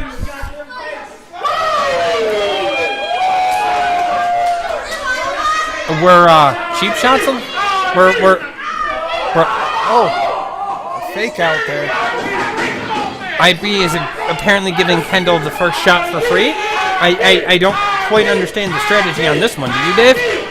It's I guess hit me and I'll hit you back type of thing. Usually, it's not the practice of most competitors to allow their opponent to have the first shot. I myself don't want to get hit first. No, I don't want first. Heck, I don't want to get hit. Period. All right, looks like we're about to start this who can hit who contest harder. Nope. Kendall is still annoyed by the fans at ringside.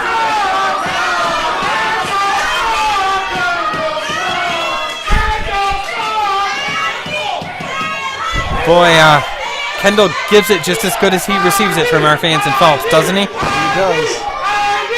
He's coming into the crowd. Maybe going to have a little chat with his way over to Axel Hall.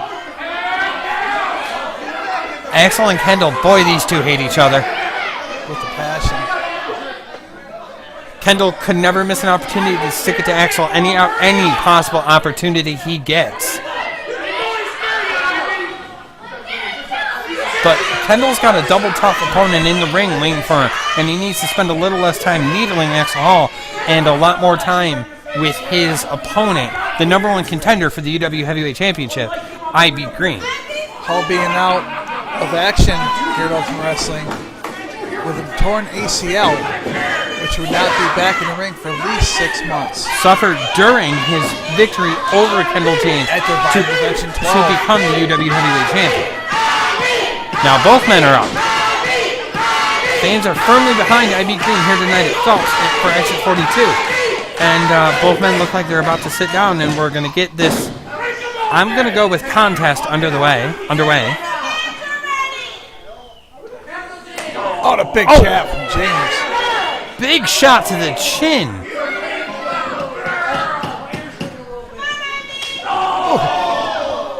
Green returns the favor. Headbutt by IB Green. Sends Kendall onto his back. Oh! Fans at home, you saw that. There was no need to announce what just occurred, except there was a chair shot to Kendall's crotch. Yeah, we shouldn't really go into full detail on that one. What else can you say? There was a chair shot to the crotch. Green with a chair shot to Kendall. Kendall is in trouble.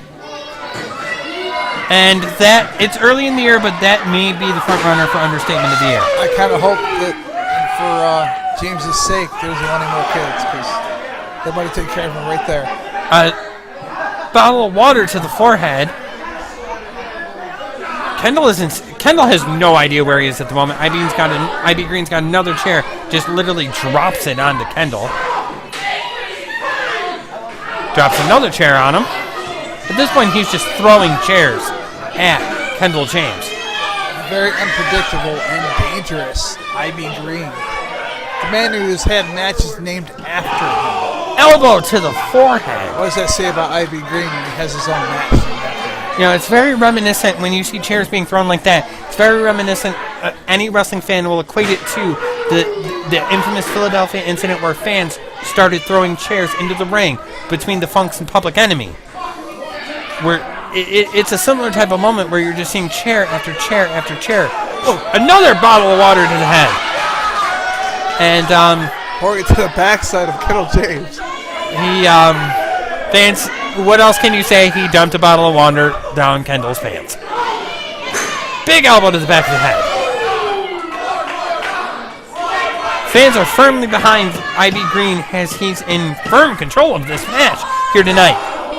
Huge elbow to the top of the head of Kendall James. IB Green looking under the ring to see what other toys he has at his disposal.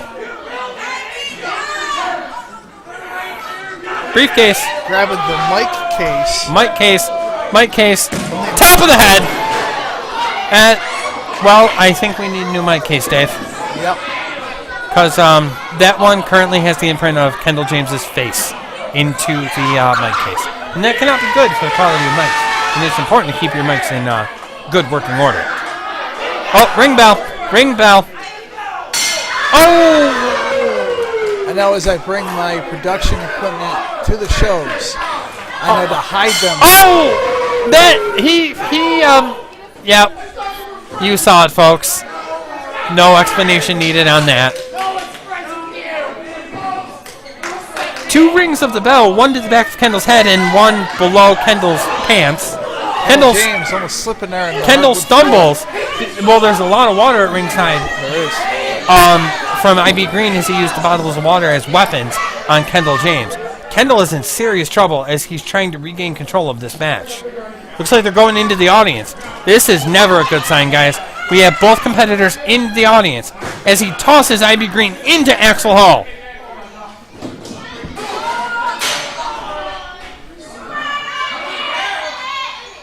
Chair shot to the back. Right, literally at the feet of Axel Hall. You gotta realize that part of this is Kendall sending a message to Axel Hall. Absolutely. Big forearm. We're starting to battle over by the merchandise stands here tonight in Phelps. Looked like a low blow from IB. Totally legal. There's no DQ contest. Elbow to the top of the head on Kendall James. No DQ, no countouts. But there's no pinfalls unless you are in the squared circle. I feel this is The chair rack here. Oh, that is the third shot to the groin of Kendall James. I hope he's wearing a cup. I doubt it. Don't forget, fans in attendance, when you see any future Ultimate Wrestling shows, don't forget to visit our merchandise table. We have t-shirts, we have action figures, we have posters. We have tons of merchandise from Ultimate Wrestling. Don't forget to visit your Ultimate Wrestling merchandise stands at our live events. And one of those shirts listed. Shameless plug. Now Back body drop! Back body drop! Onto the chair! Oh, the chair moved. The chair moved! Ivy Green, back first onto the wooden floor. The back of his head hit the chair. His lower back hit the wooden floor. Ivy Green is in trouble. Face first into the merchandise stand. I believe some of that merchandise may be discounted now. Hell, at that point, it should raise the price. This guy used Body slam onto the... Fouls it up with an elbow drop. Ivy Green's back has got to be screaming at this point after taking a back body drop onto the wooden floor. A body slam onto the wooden floor. Ivy Green has got to be in trouble. After his 22, 23-year career, Ivy Green does complain about his back hurting quite a bit. And that surely could not have helped. You can tell before and after matches, it's mostly normally the body part of him that bothers him the most. We're making our way back to ringside. I'm glad we're back in the ring for the safety of not only our competitors, but our fans at ringside. When you get two men of this caliber brawling all over the building, there's a lot of things that could go wrong. What a sick lariat. Short arm clothesline by Kendall James. Looks like Kendall's attempting to roll him over to go for the cover. Too close to the ropes. It looks like he almost had him, but the ring veteran, Ivy Green, realized where he was in the ring, reached out and grabbed the bottom rope. It was awfully close. I give it to Wild Bill though. He was in great position. Good position. He put himself in great position there. He was aware of what could possibly happen there. Green with a spear on Kendall. Green goes for the cover. Bill down 1, 2 count only before Kendall gets the shoulder up. On the pass from James Leone, I can't say the kid would have seen that. Oh God, no. How much more can these two men have left? These two men have literally beaten each other all over the Phelps Community Center here tonight. You know what's keeping them going right now is the hatred that they have for each other. On their knees, literally trading blows back and forth. That gives you an idea of where we are, ladies and gentlemen. These two men are literally just rolling at this point. Simultaneous punches back and forth here. Hitting each other senseless. Refs have now come in to separate them.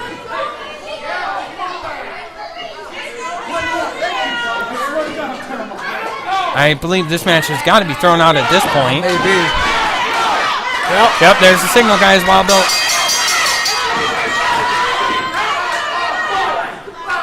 This has been determined a no contest. You heard that from RJ, guys. This match has been declared a no contest. This match has been thrown out. That doesn't mean Ivy Green's done, though. These two men are brawling back and forth. We need some more help out here. Clearly, these four referees are not capable of keeping things under control. I don't think we have enough referees to keep these guys separated. We need to start seeing some guys from the back. Fans firmly want this match to not be over. Want these two to continue to literally tear each other limb from limb. You can see the frustration and the anger on both men's faces here tonight.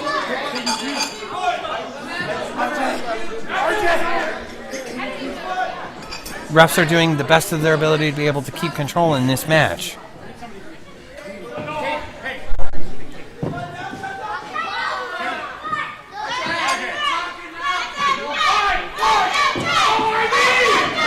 Ivy Green coming back to Kendall now. These two men doing everything they humanly possible to be able to get to one another. Treat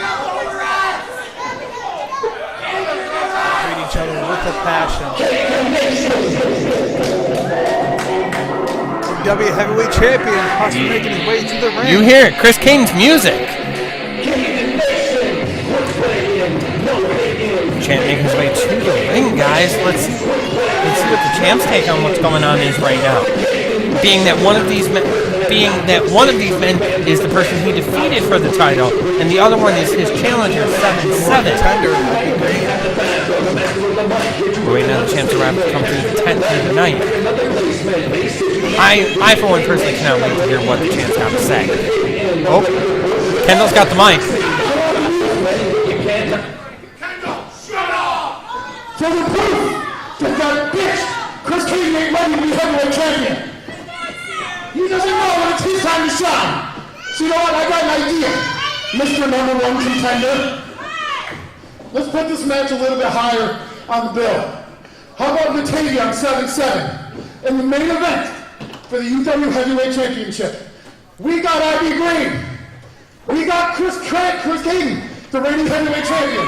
And how about let's make it a triple threat with Kendall James? What? Did you hear that, Dave? Kendall James throwing himself. We now have a triple threat match for the UW Heavyweight Championship, 7-7 in Batavia. Kendall James using his power. Someone take the lead. What's happening? What are you doing? You look like a tomato. Why are you still wrestling? Oh, hang on. Why are you still wrestling? Gotta love the champ. So what is this? You and him? Batavia? That's what you want. Should I keep both of them in Batavia? Hear the fans' opinion. Should I put this on the line? Why are you saying no? Don't say no. You're hugging that extremely hard. No? Yes? Yes? Yes? Ah, you got it. It's you two and me for this. See you then.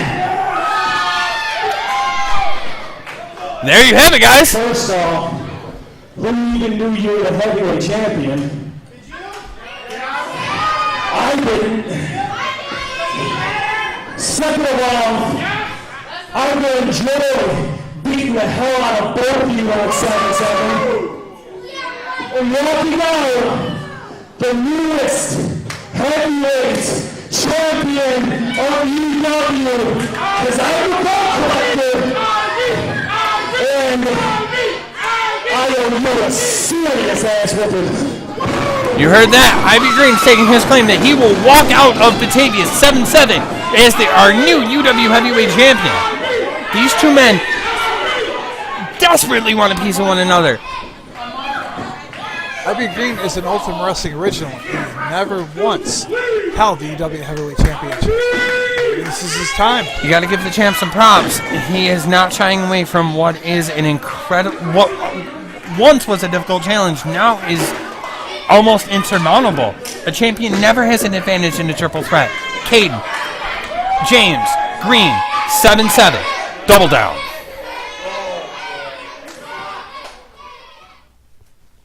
Icon Ace versus Cyclone Jones. The 30-man in this next match in the second phase for the Ultimate Wrestling Internet Championship. Now, making his way to the ring first, the challenger.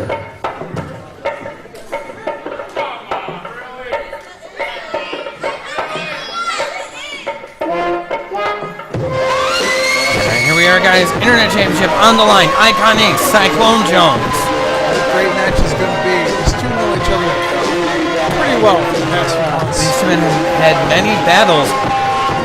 You know, we reference Jackpot a lot. These two started that rivalry in Jackpot for a triple threat match for the Internet Championship. Continuing the rivalry, Ace has received many opportunities to be the Internet Champion. And you have to wonder, you know, when will his time at the top of the list to get shots run out? How many more opportunities will he have at our champion, Cyclone Jones? Although he's fallen short, he has fallen short once before to his opponent here tonight, Cyclone Jones. His ability is phenomenal. Second to none. Don't get me wrong.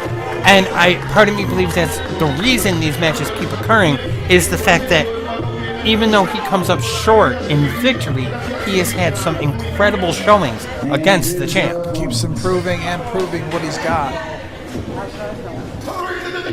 Waiting on the arrival of our Internet champ, Cyclone Jones. Loved by fans here in Ultimate Wrestling. 4-time UW Internet Champion. There we see the title.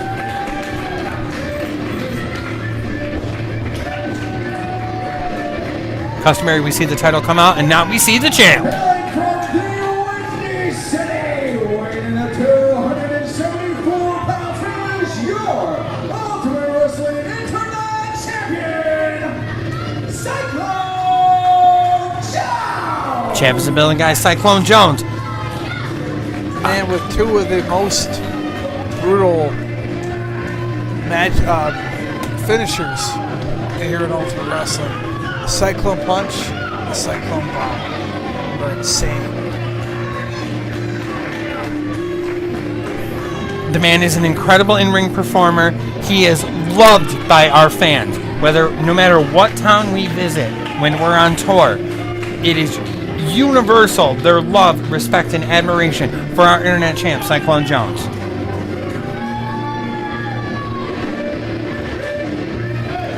Tough individual. He's an incredibly tough individual, and on a personal note, I love the fact that he makes it a point to our young UW fans. He visits them, he spends time with them. He's always willing to stop and talk to especially our young fans and give them a moment and a memory that they will never forget.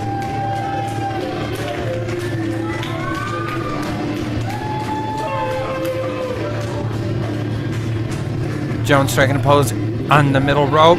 Our fans showing nothing but love and respect for the champ as we get ready for Cyclone Jones defending the title against Icon Ace. What a great contest is going to be here at Exit 42. It should be an incredible match. I'm really excited for this. Top to bottom, this has been a great night of action so far. We just continue with yet another title match. This is our third of 4 title matches here tonight. Last time these two squared off one-on-one was back in the month of March at Edge of Darkness, where it was the #1 contenders for the Internet Championship. They face off against Chris Caden. The Cyclone Jones, they will come on top. Bell's rung, we're underway here in the title fight, and Icon Ace decides he's just not quite ready yet.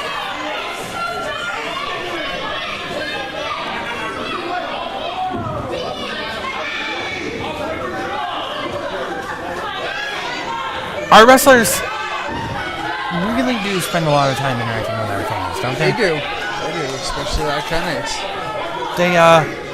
They're big on giving them an interactive experience, one would say, wouldn't you? What I've heard about the fans, from the fans, about Ultimate Wrestling is they do feel like they're part of the family.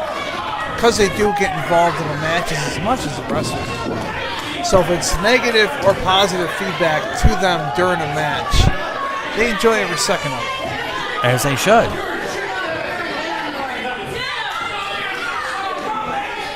Yet another fan exchanging pleasantries with Icon Ace. Jones seems to have grown frustrated with the act of Icon Ace, waiting for him to get in the ring to get this match underway and finally started. I mean, we're a good minute and a half into the match since the bell is rung, and we've yet to actually get started. Well, it's also a part of mind games from Icon Ace that I've stated in the past. Ace, the leader, plays a game with Cyclone. It gets him tensed up, possibly impatient, and when you're tense or impatient, you may make a mistake. Ace, the leader make that mistake, and Icon will capitalize on it. Ace, the leader of Heritage, his tag team partners were unsuccessful earlier tonight in getting the UW tag team titles. Here's to hoping that Ace has better results for Heritage against Cyclone Jones. Jones in the ring expressing how he feels about the situation. Impersonating a chicken. Implying the fact that Icon Ace is a chicken, and Icon Ace is doing a lot to prove him wrong. Icon Ace is now apparently about to check out our merchandise stand here at Ultimate Wrestling, see what kind of apparel we have for sale here tonight. As he walked by the display of mine, as I have now that's Ultimate Wrestling t-shirts for sale. T-shirts, DVDs. We have a ton of great merchandise here for Ultimate Wrestling. We do. I will say again, don't forget to visit our merchandise stands at all Ultimate Wrestling live events. I'm getting better at that whole shameless plug thing. Yeah. Although you keep forgetting to refer to me as Ultimate Wrestling. No, I don't forget. it's intentional. Icon Ace getting into the ring. Here's to hoping that this match can finally begin and get underway here in Phelps at exit 42. We have a lockup. We have achieved a start of a match about 2.5 minutes in. Cyclone Jones with an arm bar. Working over the arm of Icon Ace. Ace is trying to attempt to grab the ropes there a few times now. But unsuccessful. the bigger, stronger Jones is in firm control. Keeping Ace to the center Takedown. of the ring. Jones. Snaps the neck back. That's a big man to just trying to attempt to snap your neck off the shoulders there. That's a lot of weight and momentum going in one direction. This time Jones decides he's going to follow Ace out. And now we've moved into a track meet. Is doing laps around the ring. Gotta be careful. Ace may be setting him up here. Doing laps around the ring. Jones has decided that he is no longer participating in this track meet. Oh, he almost got caught with the cyclone punch. Jones almost outsmarted Ace at that point. He was not prepared for Jones to be hiding at the ring apron. Icon Ace with a series of forearms to the side of the head. Jones returns the favor. Both men brawling on the outside. They need to get this match back in the ring where there can be a pinfall face first into the ring apron. Now that ring apron is not any sort of forgiving. Oh, not at all. So when you get your face driven in, it hurts.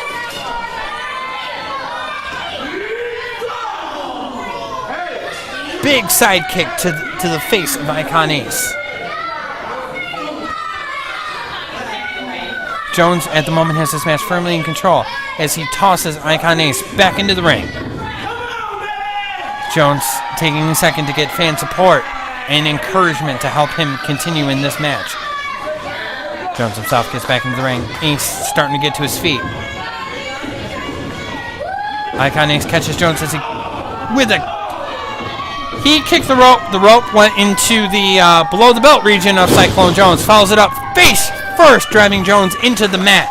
Ace regains control of this match, but instead of posing, he should be going for the cover in hopes of gaining the Internet Championship. This is a wasted opportunity. If Jones is able to be successful in this match, he's going to look back at that moment as a wasted opportunity. Waited too long to attempt to make the cover and only got a 1 count. Elbow to the top of the head on Cyclone Jones. Cruz is in control of this match, but he needs to keep it going. He needs to put the pressure on Cyclone Jones. Kick to the knee. Smart strategy on behalf of Icon Ace, working over the knee of the much bigger, much larger opponent. It is. Icon Ace is probably considered a rookie still, but Ace drives his back of the knee into the ring apron. He's learned so much in his short career thus far. Every time in that ring, you can see significant improvements that you quantify with Icon Ace. And if you remember correctly, their first and last matchup in the singles contest, which was the number one contenders match for Chris King's UW Internet title at the time, Edge of Darkness, Icon Ace focused on that same leg and knee. Ace getting him up, looks like paying an homage to WWE Hall of Famer Ravishing Rick Rude with a neck breaker. And swing of the hips. That cover was going to accomplish absolutely nothing. It was more about showboating than actually getting a victory in hopes of gaining the UW Internet Championship. And it's things like that with Icon Ace where he still has room for improvement. He still has room to grow. It's that killer instinct you develop when you have years of experience in this business. You want to go for the victory. You don't want to showboat. You know, there's the old adage, we don't get paid by the hour in this business. You want to get the victory as quickly as humanly possible. Especially when it's a championship match and the high prestigious, for the high prestigious title that it is of the Internet Championship. Jones Irish whipped Ace into the corner. Ace reversed it with the big boot, his first attempt at the Bulldog, he didn't get all of it off the middle rope. Was much more successful with the second time, driving him face first into the mat with the Bulldog, but was only able to get a 2 count. You can see Ace being frustrated, but the question is, what is he going to do with that frustration? How is he going to channel it? Pounding away at the knee of Jones. Slams that knee down. Really attempting to work over the knee of Cyclone Jones. Which, again, I give him all the credit in the world. That's incredible strategy on behalf of the challenger here tonight, because all of his skill set, all of his moves are based off the power of his legs. So if he can't get the momentum, that Cyclone Punch is rendered useless. Cruz again not following up though, really kind of taking his time between moves. Stomps to the back of the head.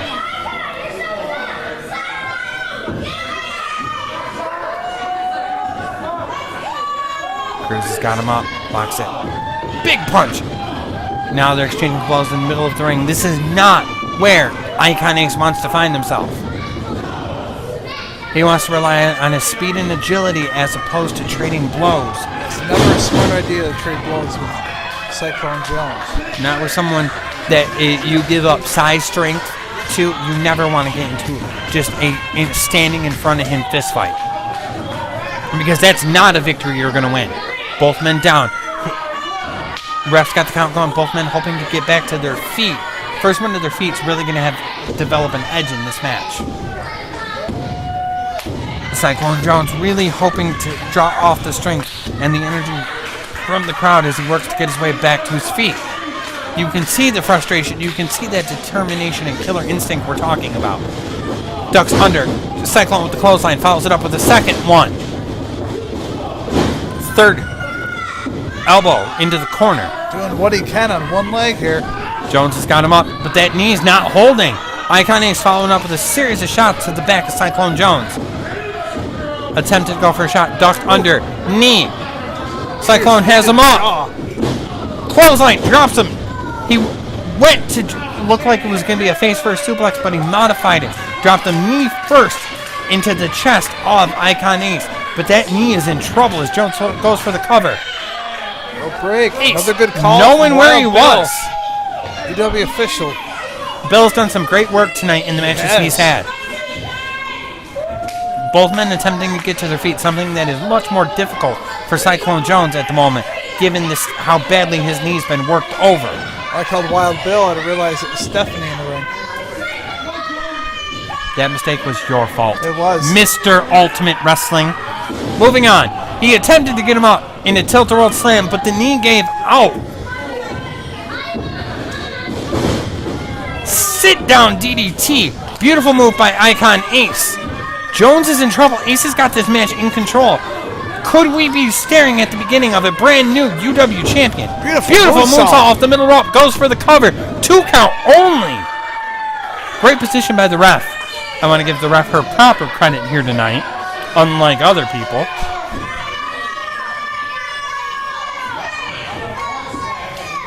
I apologize. All I saw was the backside, and I would have swore it was Wild Bill. The views expressed by David Keller are not that of myself or Ultimate Wrestling. How many more times am I going to have to do that tonight? Icon Ace goes for the side kick. Jones blocks it. Ace has got, looks like he's going for the super kick again. Second block. Momentum drives Icon Ace face first to the mat. Jones attempting to really shake off the damage done to the knee. He's got him up for the Cyclone Bomb. Again, he's not successful. Blocked. Chop to the back of the knee. You gotta admit, you gotta think that the damage to the knee and how badly it's been worked over by Icon Ace in this match has a lot to do with the fact that that Cyclone Bomb can't be executed. You got a schoolboy here. He's got him. He got him. A surprise roll-up by Cyclone Jones, and he is still your UW Internet Champ.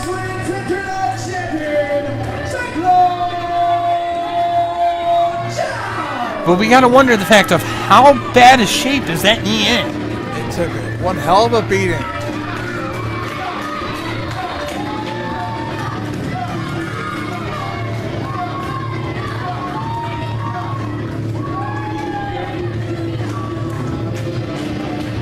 You can see the frustration on Icon Ace coming up short yet again in a one-on-one challenge with Cyclone Jones.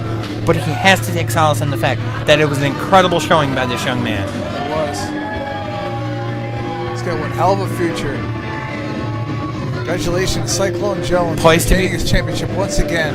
Low blow! Oh, We were hoping for sportsmanship, but we hoped against hope that there was going to be mutual respect and sportsmanship. But a low blow and a disgusting move by Icon Ace.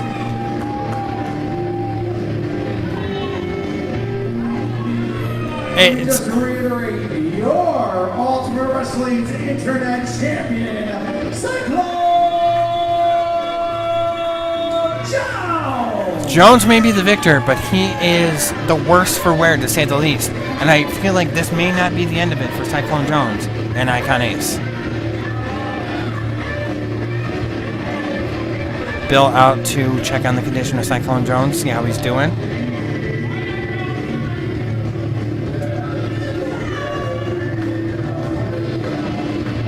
Jones is definitely the worst for wear.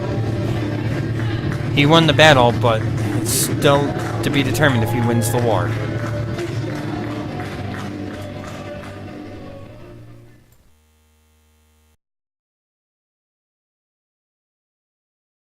Without further ado, this next match is a tag team matchup set for one fall, and it is for the Ultimate Wrestling Tag Team Championship. What a treat, fans. Our third title match in a row to start the show. One of them? Told ya. Seen 4 at a time. Seen 8 at a time. You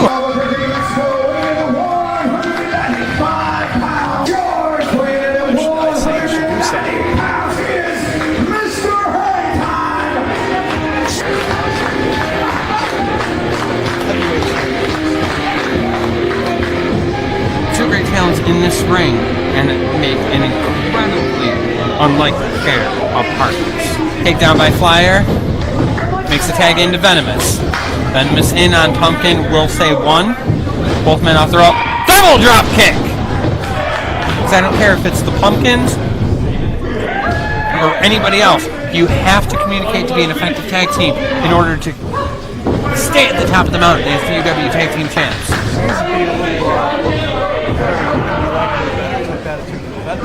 Venomous, or Flyer off the top. Pumpkin out of the way. He misses. He hit Venomous. This is not going to go over very well. Flyer goes to make the tag. That was confusing. Dropping down to the floor from the apron. This does not bode well for the champs. There is some obvious issues here from the miscommunication. Flyer's got it up. Looks like he's going for the Angel's Wings. Connects! Goes for the cover. Wait, Venomous! Venomous! Jones goes Flyer! His old tag team partner. You've got to be... No, no, no! You... We just see what we think we saw. Dave, fans at home. Your winners and new All Wrestling Tag Team Champions, Subarashi He's got him up. Cradle pile driver. Oh, No. Don't do it, Ref, stop it. Through the table. Oh, what did he? He drove him, fans. He put him through a table from the apron with a cradle pile driver. Taking Flyer through the table, neck first. Our doctor is at ringside. We need additional help. There's JD getting in Venomous's face. We need help for Flyer. This could be the end for Flyer right now. This could be the end of his career. Big right hand from JD to the jaw. Venomous. Good. JD had enough of Venomous's antics. Doctor's at ringside. Terry's at ringside. Even Tylicious. Tylicious is there as well. Flyer's in trouble. And it makes me sick what we just saw. I don't even have words, Dave. It is just completely sick for the heinous and uncalled for attack at the hands of Venomous. Now, this is the second time in 2 months that we had a wrestler taken out that may never return to Ultimate Wrestling. Along with Rob Sweet, Jay Flyer is going to be in the backseat as well. We're here backstage at Exit 42, and I am here with Venomous. Venomous, last month you attacked Jay Flyer. We don't know when or if we'll ever see him again. Why? You want to know why? Do you really want to know why? Not only do I do, but all the fans at home do. Because I felt like it. No one understands, but win or lose, I just like causing physical violence. Causing chaos. I don't care about anything. It's just the adrenaline of breaking someone's bones, snapping their arm. Tonight, you have S.A. Cruz one-on-one. What are your thoughts going into tonight after your actions last month? You want to know my thoughts? S.A. Cruz, you're in a world full of pain tonight because I plan on breaking every single bone in your body. We're here backstage with Venomous. Venomous versus S.A. Cruz. Ladies and gentlemen, this next match, it is set for one fall. Wild Bill! Again, your referee for this match, Ref Wild Bill, making his way to the ring first. Here we are, guys. Venomous and S.A. Cruz. This is going to be one hell of a contest here at Exit 42. Definitely a diverse styles, you would say, from these two competitors. Definitely. Venomous making his way to the ring. I had the pleasure backstage of interviewing Venomous, as you guys saw. And quite frankly, he is freaking terrifying. He's a very unpredictable individual. He's definitely the first interview that I've done since I've joined Ultimate Wrestling that I didn't feel safe interviewing a member of the UW roster. Nobody is safe around Venomous. As we saw last month with what he did to Taking Flyer. out his own tag team partner. Giving a championship, basically giving a championship, handing him right over to the SUBARASHII'S. Taking out his tag partner at the same time and giving him a cradle pile driver from the apron to his table. We definitely we've said it, and I definitely want to reiterate, our thoughts are with Jay Flyer. We hope we don't have any information on his condition. We hope he has a speedy recovery, and we hope he's back in a UW ring sooner rather than later.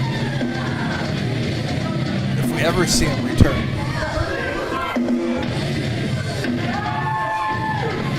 Venomous in the ring, now waiting on his opponent.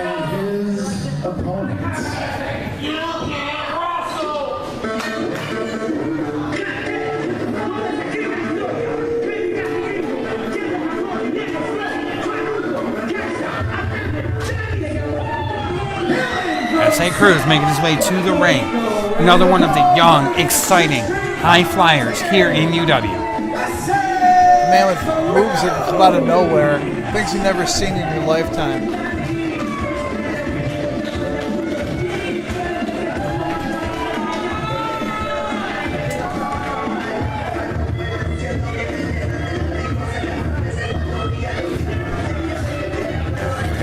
One-on-one competition between two top stars here in UW. Everyone am excited about how interesting and different this match could be.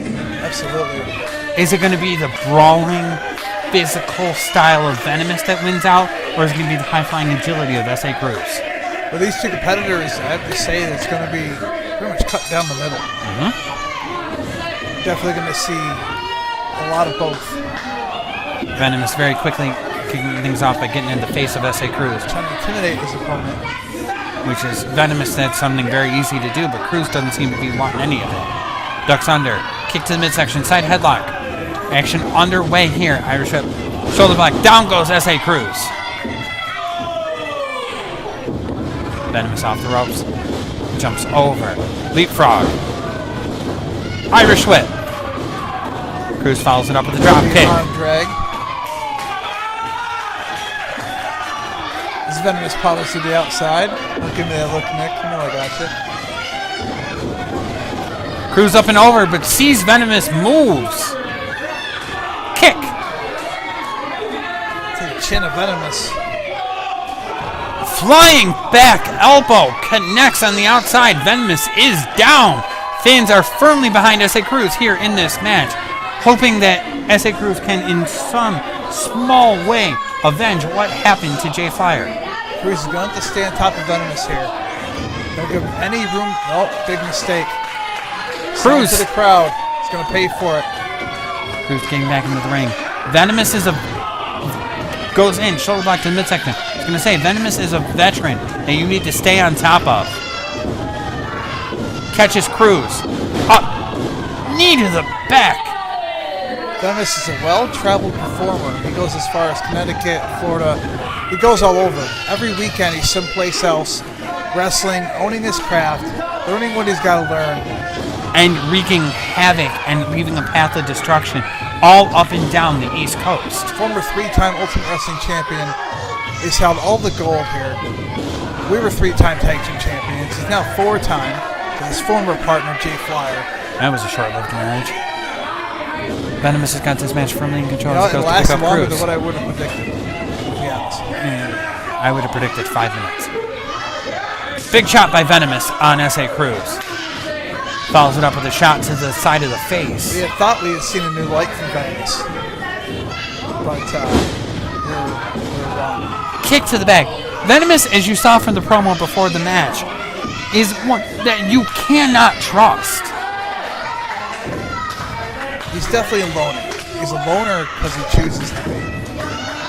And he's got some vicious side that nobody really Drives the knee to the side of the face. Cruz is in trouble here.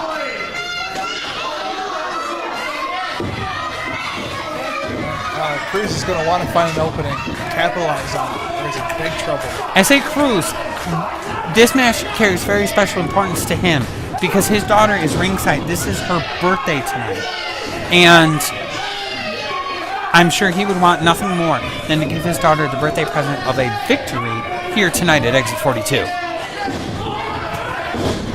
Plus Cruz rolls through the suplex. Venomous ducks under his kick. It would definitely put him on the map and launch him towards any one of the titles that he wants here in UW. Up and over into a splash. Cruz goes for the cover. 2 count only. The move was beautifully done, twisting himself inside and out for landing on the chest and abdominal area of Venomous. Stay at top of Cruz. With this victory, that's do exactly that. Right to the eyes. Another cheap shot from Venomous, not surprised. Sit down drop kick by Venomous. Venomous has got this match firmly in control.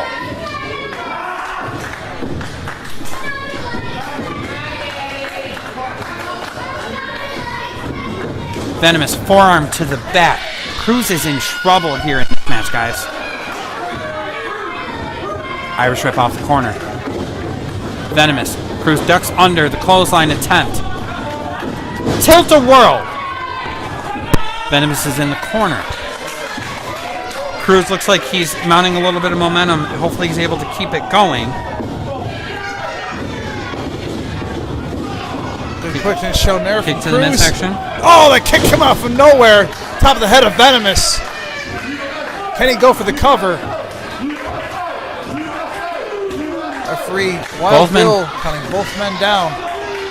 Count of 3.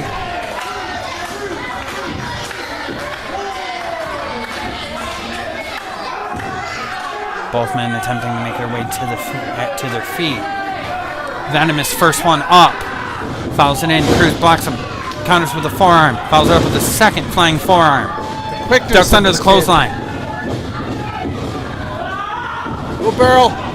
Attempt with a roll through, but instead drives Venomous face first into the mat. Goes for the cover. 2 count only. Looked like Venomous' shoulder was up though. I don't think that was the desired move on behalf of Cruz, but effective nonetheless. Take full advantage. Go for that cover whenever you can. Absolutely. Runs him into the corner. Shoulder thrust to the midsection of Cruz. Drives him shoulder first into the midsection. Kick to the side of the head.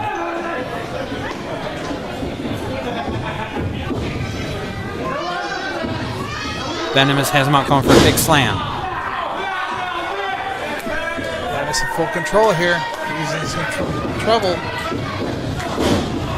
Huge elbow drop to the chest of Cruz, going for another cover. Count of 2.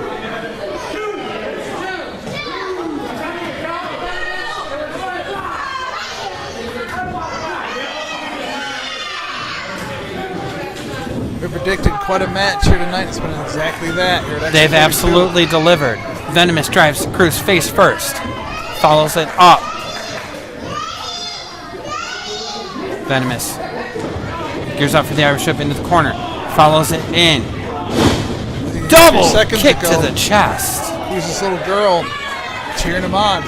Hoping for her dad to score the victory on her birthday. Cruz with the kick out. He's got extra motivation to fight for sure tonight here at Exit 42.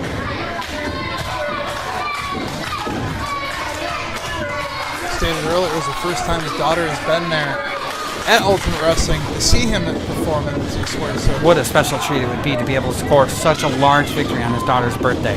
Cruz during jumps intermission. over. Had a Atomic drop. celebration. A beautiful celebration on the mic at intermission for his daughter's birthday. Well, he's got the upset. 1, 2. He to score a win over Venomous. Cruz got the victory in what has to be an upset as Cruz scores the victory on Venomous here tonight on his daughter's birthday. What a great victory for S.A. Cruz. Now, my advice to Cruz is to get the hell out of the ring and as far away from Venomous as humanly possible. Good advice.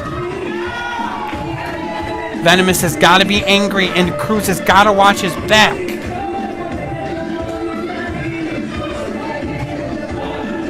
Smile on his face of Cruz. He couldn't be more excited. Celebrating with his family. Venomous has got a chair. Cruz behind. Chair shot to the back. You had to know this was coming. And right in front of his daughter. What kind of animal is this? Venomous is exactly that. He isn't it? There's no remorse. There's no... Oh, he's going after... He's got words for his daughter. Let's not terrify her by this monster getting too close to her. It's uncalled for attack. Cruz is in trouble. I don't know what Venomous has in store for him, but we saw what he did to Flyer. So I can tell you that whatever it isn't good. What's he have in mind? Throws him into the corner. Irish whip. Venomous tosses Cruz into the corner, lands on his head. Hip toss. Cruz is in serious trouble. If there's anybody in the back who can come out and help, now would be the time to do it. Venomous has got the chair. What is he going to do?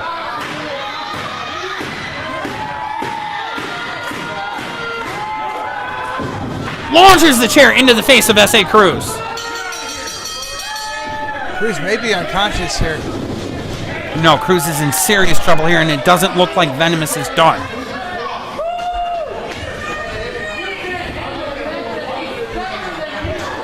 What else does Venomous have in store for S.A. Cruz? Cruz putting himself on the map here tonight with a win over Venomous. Former 3-time Ultimate Heavyweight Champion. No, not the chair around the neck. Not the chair around the neck. He's trying to take out another individual off the roster. Somebody! 1 month ago. Somebody stop this. This could lead to serious damage. This could be the end of S.A. Cruz's career. Oh, Steps on the chair! Cruz is in trouble. In front of his daughter. Despicable act from Venomous. Cruz is in serious trouble here. Who knows what kind of damage to his throat, his larynx. There's any number of things in that throat that could have been severely injured at the hands of the evil Venomous. Something has got to be done about this guy. Now, this is 2 successive months in a row that we've had a UW performer severely injured at the hands of Venomous. What is it going to take to stop this? Right now, I just talked to Kendall in the back. He is furious. So guess what? You have a match booked. Oh my God. For Double Down on July 7th. Oh, you are gonna die. ECW legend Shane Douglas. Good luck, buddy. Shane Douglas, you heard RJ. 7-7, Double Down. Shane Douglas, the franchise, and Venomous. What a match that's gonna be. Let's go one more because you had to hurt someone who. It's his birthday's today. So you know what?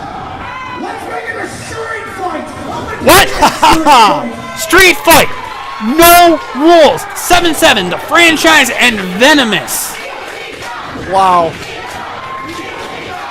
Fans, buy your tickets now for Double Down. As if July 7th at Batavia Downs Casino. As if I couldn't have been more excited about that event.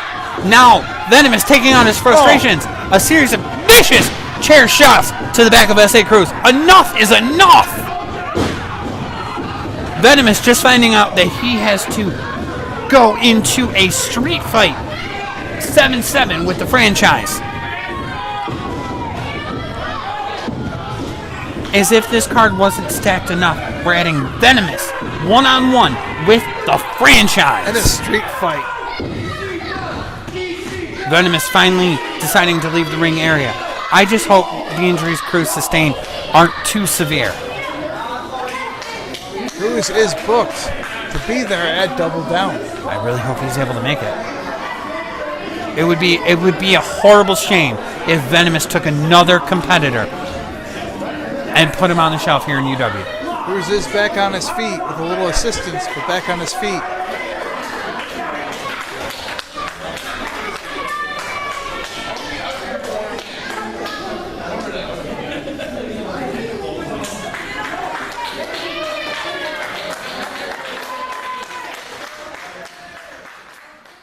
Ladies and gentlemen, we are backstage here at Exit 42, and I have the honor and the privilege of interviewing the UW Heavyweight Champion, Chris Cayden. Hello. Chris, first let me congratulate you on winning the championship last month. Thank you, thank you.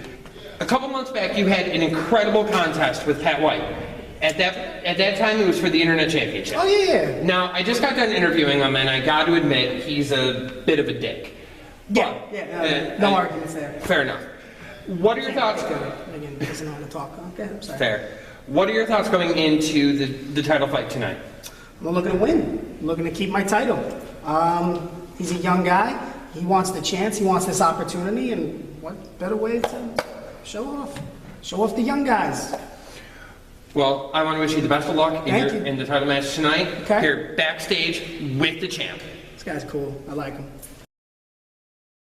We are here backstage with the... Whoa. This is my time. You're done. Get out of here. Go.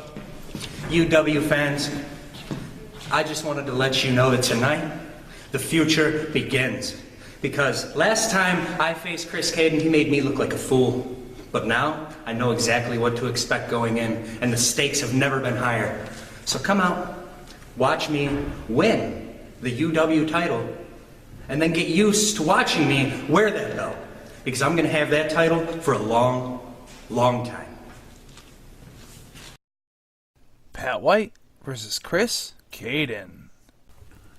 Now, who's ready for the main event of the evening? Main event time here tonight in Phelps at Exit 42. Without further ado, this main event, it is set for one fall and is for the Ultimate Wrestling Heavyweight Championship. There, guys, heavyweight title on the line here tonight. Your referee for this match is Richard Head now, making his way to the ring first. Pat White and Edge of Darkness came so close to winning the Ultimate Wrestling Internet Championship for Chris Cayden. Now with the Heavyweight Championship gold on the line, how much more drive is he going to have to win that? To get that around his waist. What a hell of a match it's going to be. The main event. Definitely is Exit 42. Definitely is the potential of a career-making opportunity here tonight. Can Pat White capitalize on the fact that he is earning a shot at the newly crowned UW Heavyweight Champion, Chris Cayden?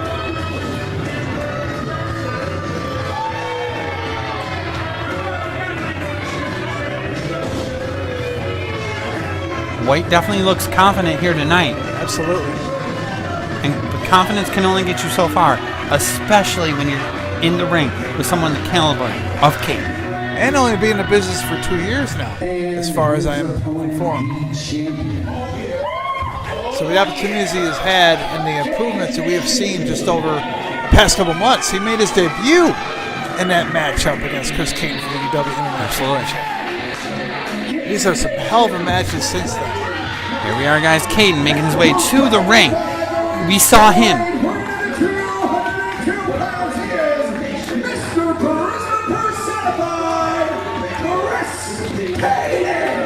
We saw him last month score a victory over Kendall James to become our new UW Heavyweight Champion. With the help of AXEL.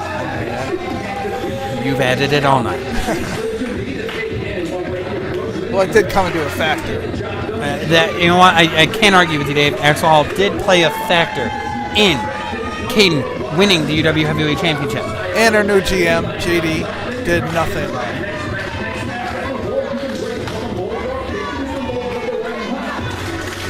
As you talked about, this is a rematch of when Kayden had the UW Internet Championship, and that was an instant classic, arguably one of the top matches so far of 2018.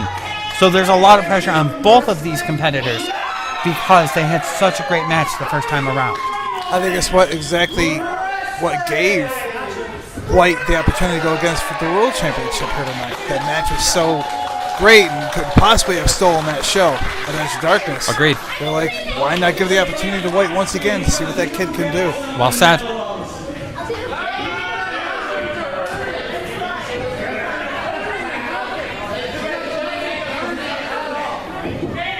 Referee showing the belt to the challenger, Pat White, as we are about to get underway in a match for the UW Heavyweight Championship. You're right. White does seem very confident here tonight, but you gotta be careful. Chris Kayden is no slouch.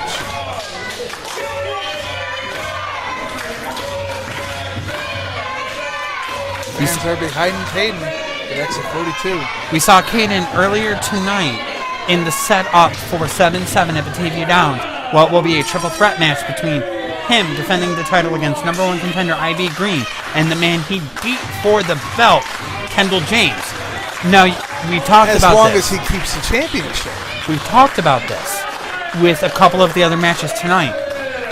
How difficult as it is that we have such a large show coming up in a couple weeks. Could Kayden be possibly overlooking Pat White here tonight and looking at that triple threat match coming up in Batavia on 7-7? It's hard to say. Kayden is familiar with White, not only because he wrestled once before, but he had kept an eye on him. Kayden is very smart. Kayden observes other people that could possibly be his opponents for the future. He said he was aware of White. He knew exactly what White was made of, and he proved that he was the better man at Edge of Darkness. As you're seeing early on in this match, that every move that Pat White attempts on the champ is prepared and has a counter for. So he's really kind of negating any argument that he's possibly overlooking White on the road to 7-7 in Batavia. He knows that White is no slouch, that White is a great competitor, and that he has to defend his belt successfully. If anybody could put what has to happen weeks away in the back of his mind, it's Kayden. I definitely agree, Dave. I do. Kayden does seem very focused here tonight. Pat White in the ring, and we're getting ready to continue this match for the UW Heavyweight Championship.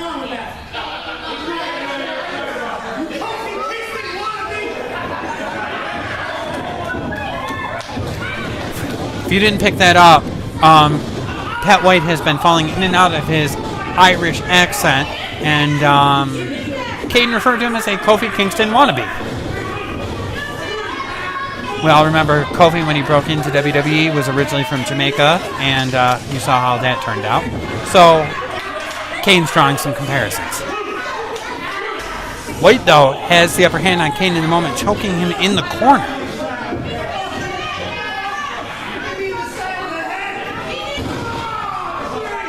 Serious stomps to the chest by Kayden. White is staying on top of the UW Heavyweight Champion. Uppercut! Beautiful European uppercut by Pat White. Follows him into the corner, series of stomps. Champ's in a little bit of trouble at the moment. Needed the midsection.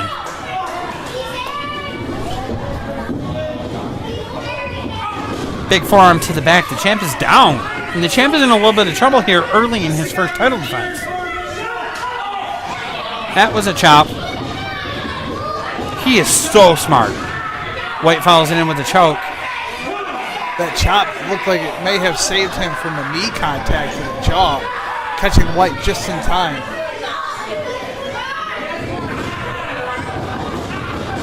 Is he rubbing his chest hair into the champ's face? He is choking the lungs, the oxygen out of the lungs of Kayden, using all his body weight in the corner. God, I hope Kayden doesn't cough up a fur ball in the middle of this match. He may. Stomp to the midsection. Neither individual here in this contest is well groomed, if you can tell. Although Kayden has a shirt on for this match, he's got a hairy chest himself. White follows it in the corner. Kayden sidesteps him. Big knee. You could see that instantly impacted the challenger. He is out on his feet. Kayden goes for the kick. White rolls out of the way, follows it up with a big time clothesline. Down goes the champ. White's done his homework as well. White follows it up with a count. 2 count only.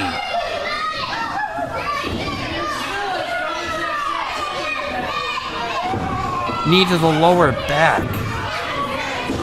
Very methodical in his moves, which, there's an argument about being slow and methodical, whether that's the best game plan, especially when you're the challenger in a match as high profile as for the UW heavyweight title. But at the moment, it seems to be working for Pat White. It does. Pat White staying on top of Kayden. White stomping on the throat of the champ. Ref quick to make the 5 count to break it up. I'm not quite sure what the champ's reaching for here. Series of stomps in the corner. Challenger goes to bring the champ out of the corner. Looks like he's setting him up for setting him up for a suplex. Beautifully executed suplex. White goes for the cover. 2 count only. Showing some frustration. Watch yourself, White. Any time to breathe. It's going to take a lot more than. It is going to take a lot more than a suplex to put away Kayden. Oh yeah, a lot more. Stomp to the midsection. Pat White. Rear chin lock. Does he have the sleep? He's under the chin. It looks like he's got that sleeper locked in on the champ. Could the champ be going out? Could we be looking at a new UW heavyweight champion? Forward, putting a lot of body weight in the back of Kayden. And he's definitely got that. He's got that arm locked under the throat, which is the most effective way for this hold to be successful.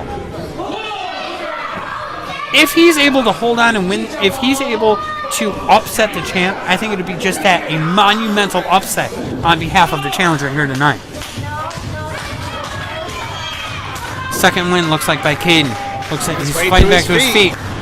Series of elbows to the midsection. European uppercut. Kayden off the rope. Nope, blocked it. Blocked Pat White. Going for a modified stunner. White under. Kayden off the ropes. Reverse elbow. Down goes the challenger. It'd be exactly what Kayden needs. Turn this thing around in his favor. But the champ has suffered a heck of a lot of punishment here. So he's not quick to get to his feet to capitalize. White's worked on the neck quite a bit. And the lungs of Kayden. Couldn't get his breath back. Might take some time. But how much time does he have before White capitalizes and goes back on the challenge? That's good. Champion. That's a good point, Dave. Kayden making his way back to his feet. So is the challenger here tonight, Pat White. Stiff shot. Now they're trading blows back and forth. Neither man seems to be giving an inch, and both are standing their ground. Great jabs from Kayden. Kayden blocked the last 2. Series of shots. Big chop.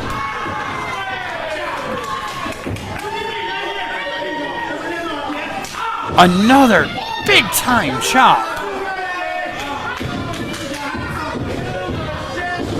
Goes for an attempted stunner. Big clothesline. I believe he brought White down to his knee there. Champ for the cover. 2 count only. Champion's showing a little frustration here. The fans here tonight in Phelps are firmly behind Chris Kayden. Looks like he's going for a suplex. Pat White with the block. Kayden attempts again. Pat White blocked. Third block by Pat White. Series of shots to the midsection. Looks like he's got him. He's got him up. Suplex. Beautifully executed suplex. Looked like a modified brainbuster there. The cover. Wow, he got him. He got him with the brainbuster. Chris Kayden is still your UW heavyweight champion.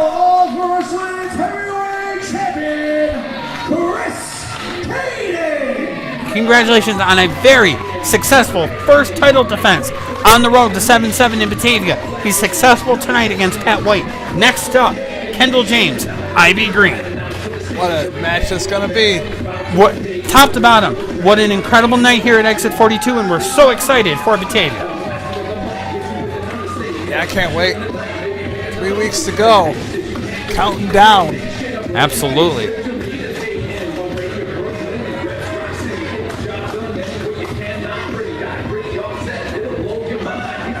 What a showing from White. Much has got quite a future here. He may have just been discarded to the outside, but much respect to the challenger here tonight. 2 great matches so far this year with Chris CAYDEN, and I would not be surprised if there was a third.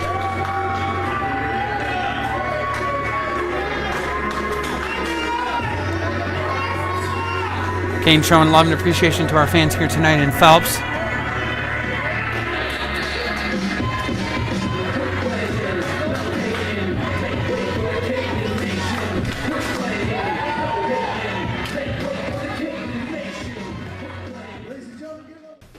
I don't know about you, Dave, but what an incredible night of action that you and I just had the privilege to call. That it was. And wow, what a card we have coming up for Double Down.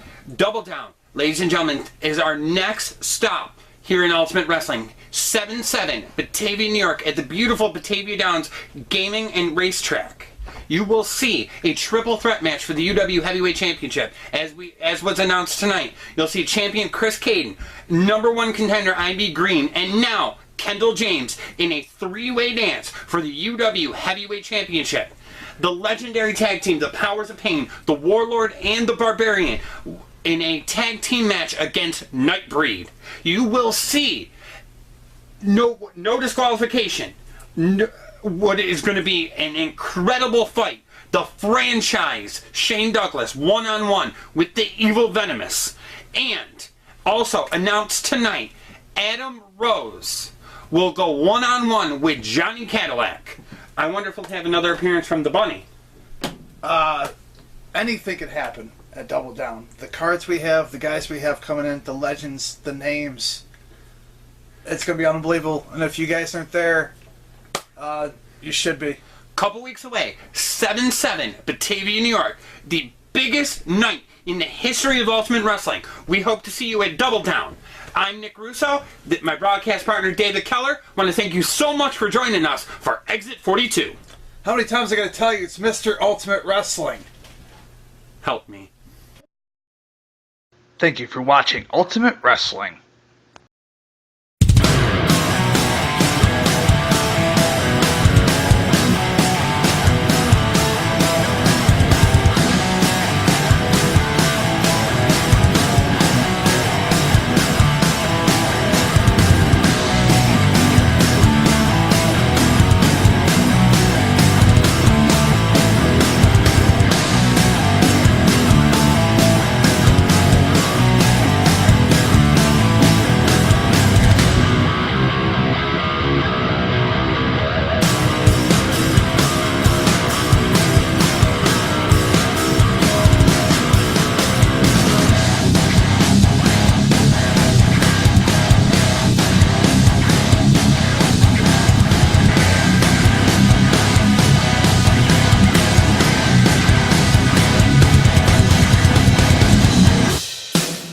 Support companies like right here with Ultimate. Saturday, July 7th, Batavia Downs Casino, Batavia, New York. Ultimate Wrestling presents to you Double Down, featuring former WE superstar Adam Rose, former WF legend The Barbarian, and former WF legend The Warlord. And also just announced, fans, we will have the ECW legend, the franchise Shane Douglas. Sunday, August 26th, Mariontown Park, Marion, New York. Ultimate Wrestling presents to you Marion Meltdown, featuring WE Hall of Famer Mount of the South Jimmy Hart, WE Hall of Famer Bushwhacker Luke, plus ECW TNA legend franchise Shane Douglas, plus the Triple Threat Women's Matchup.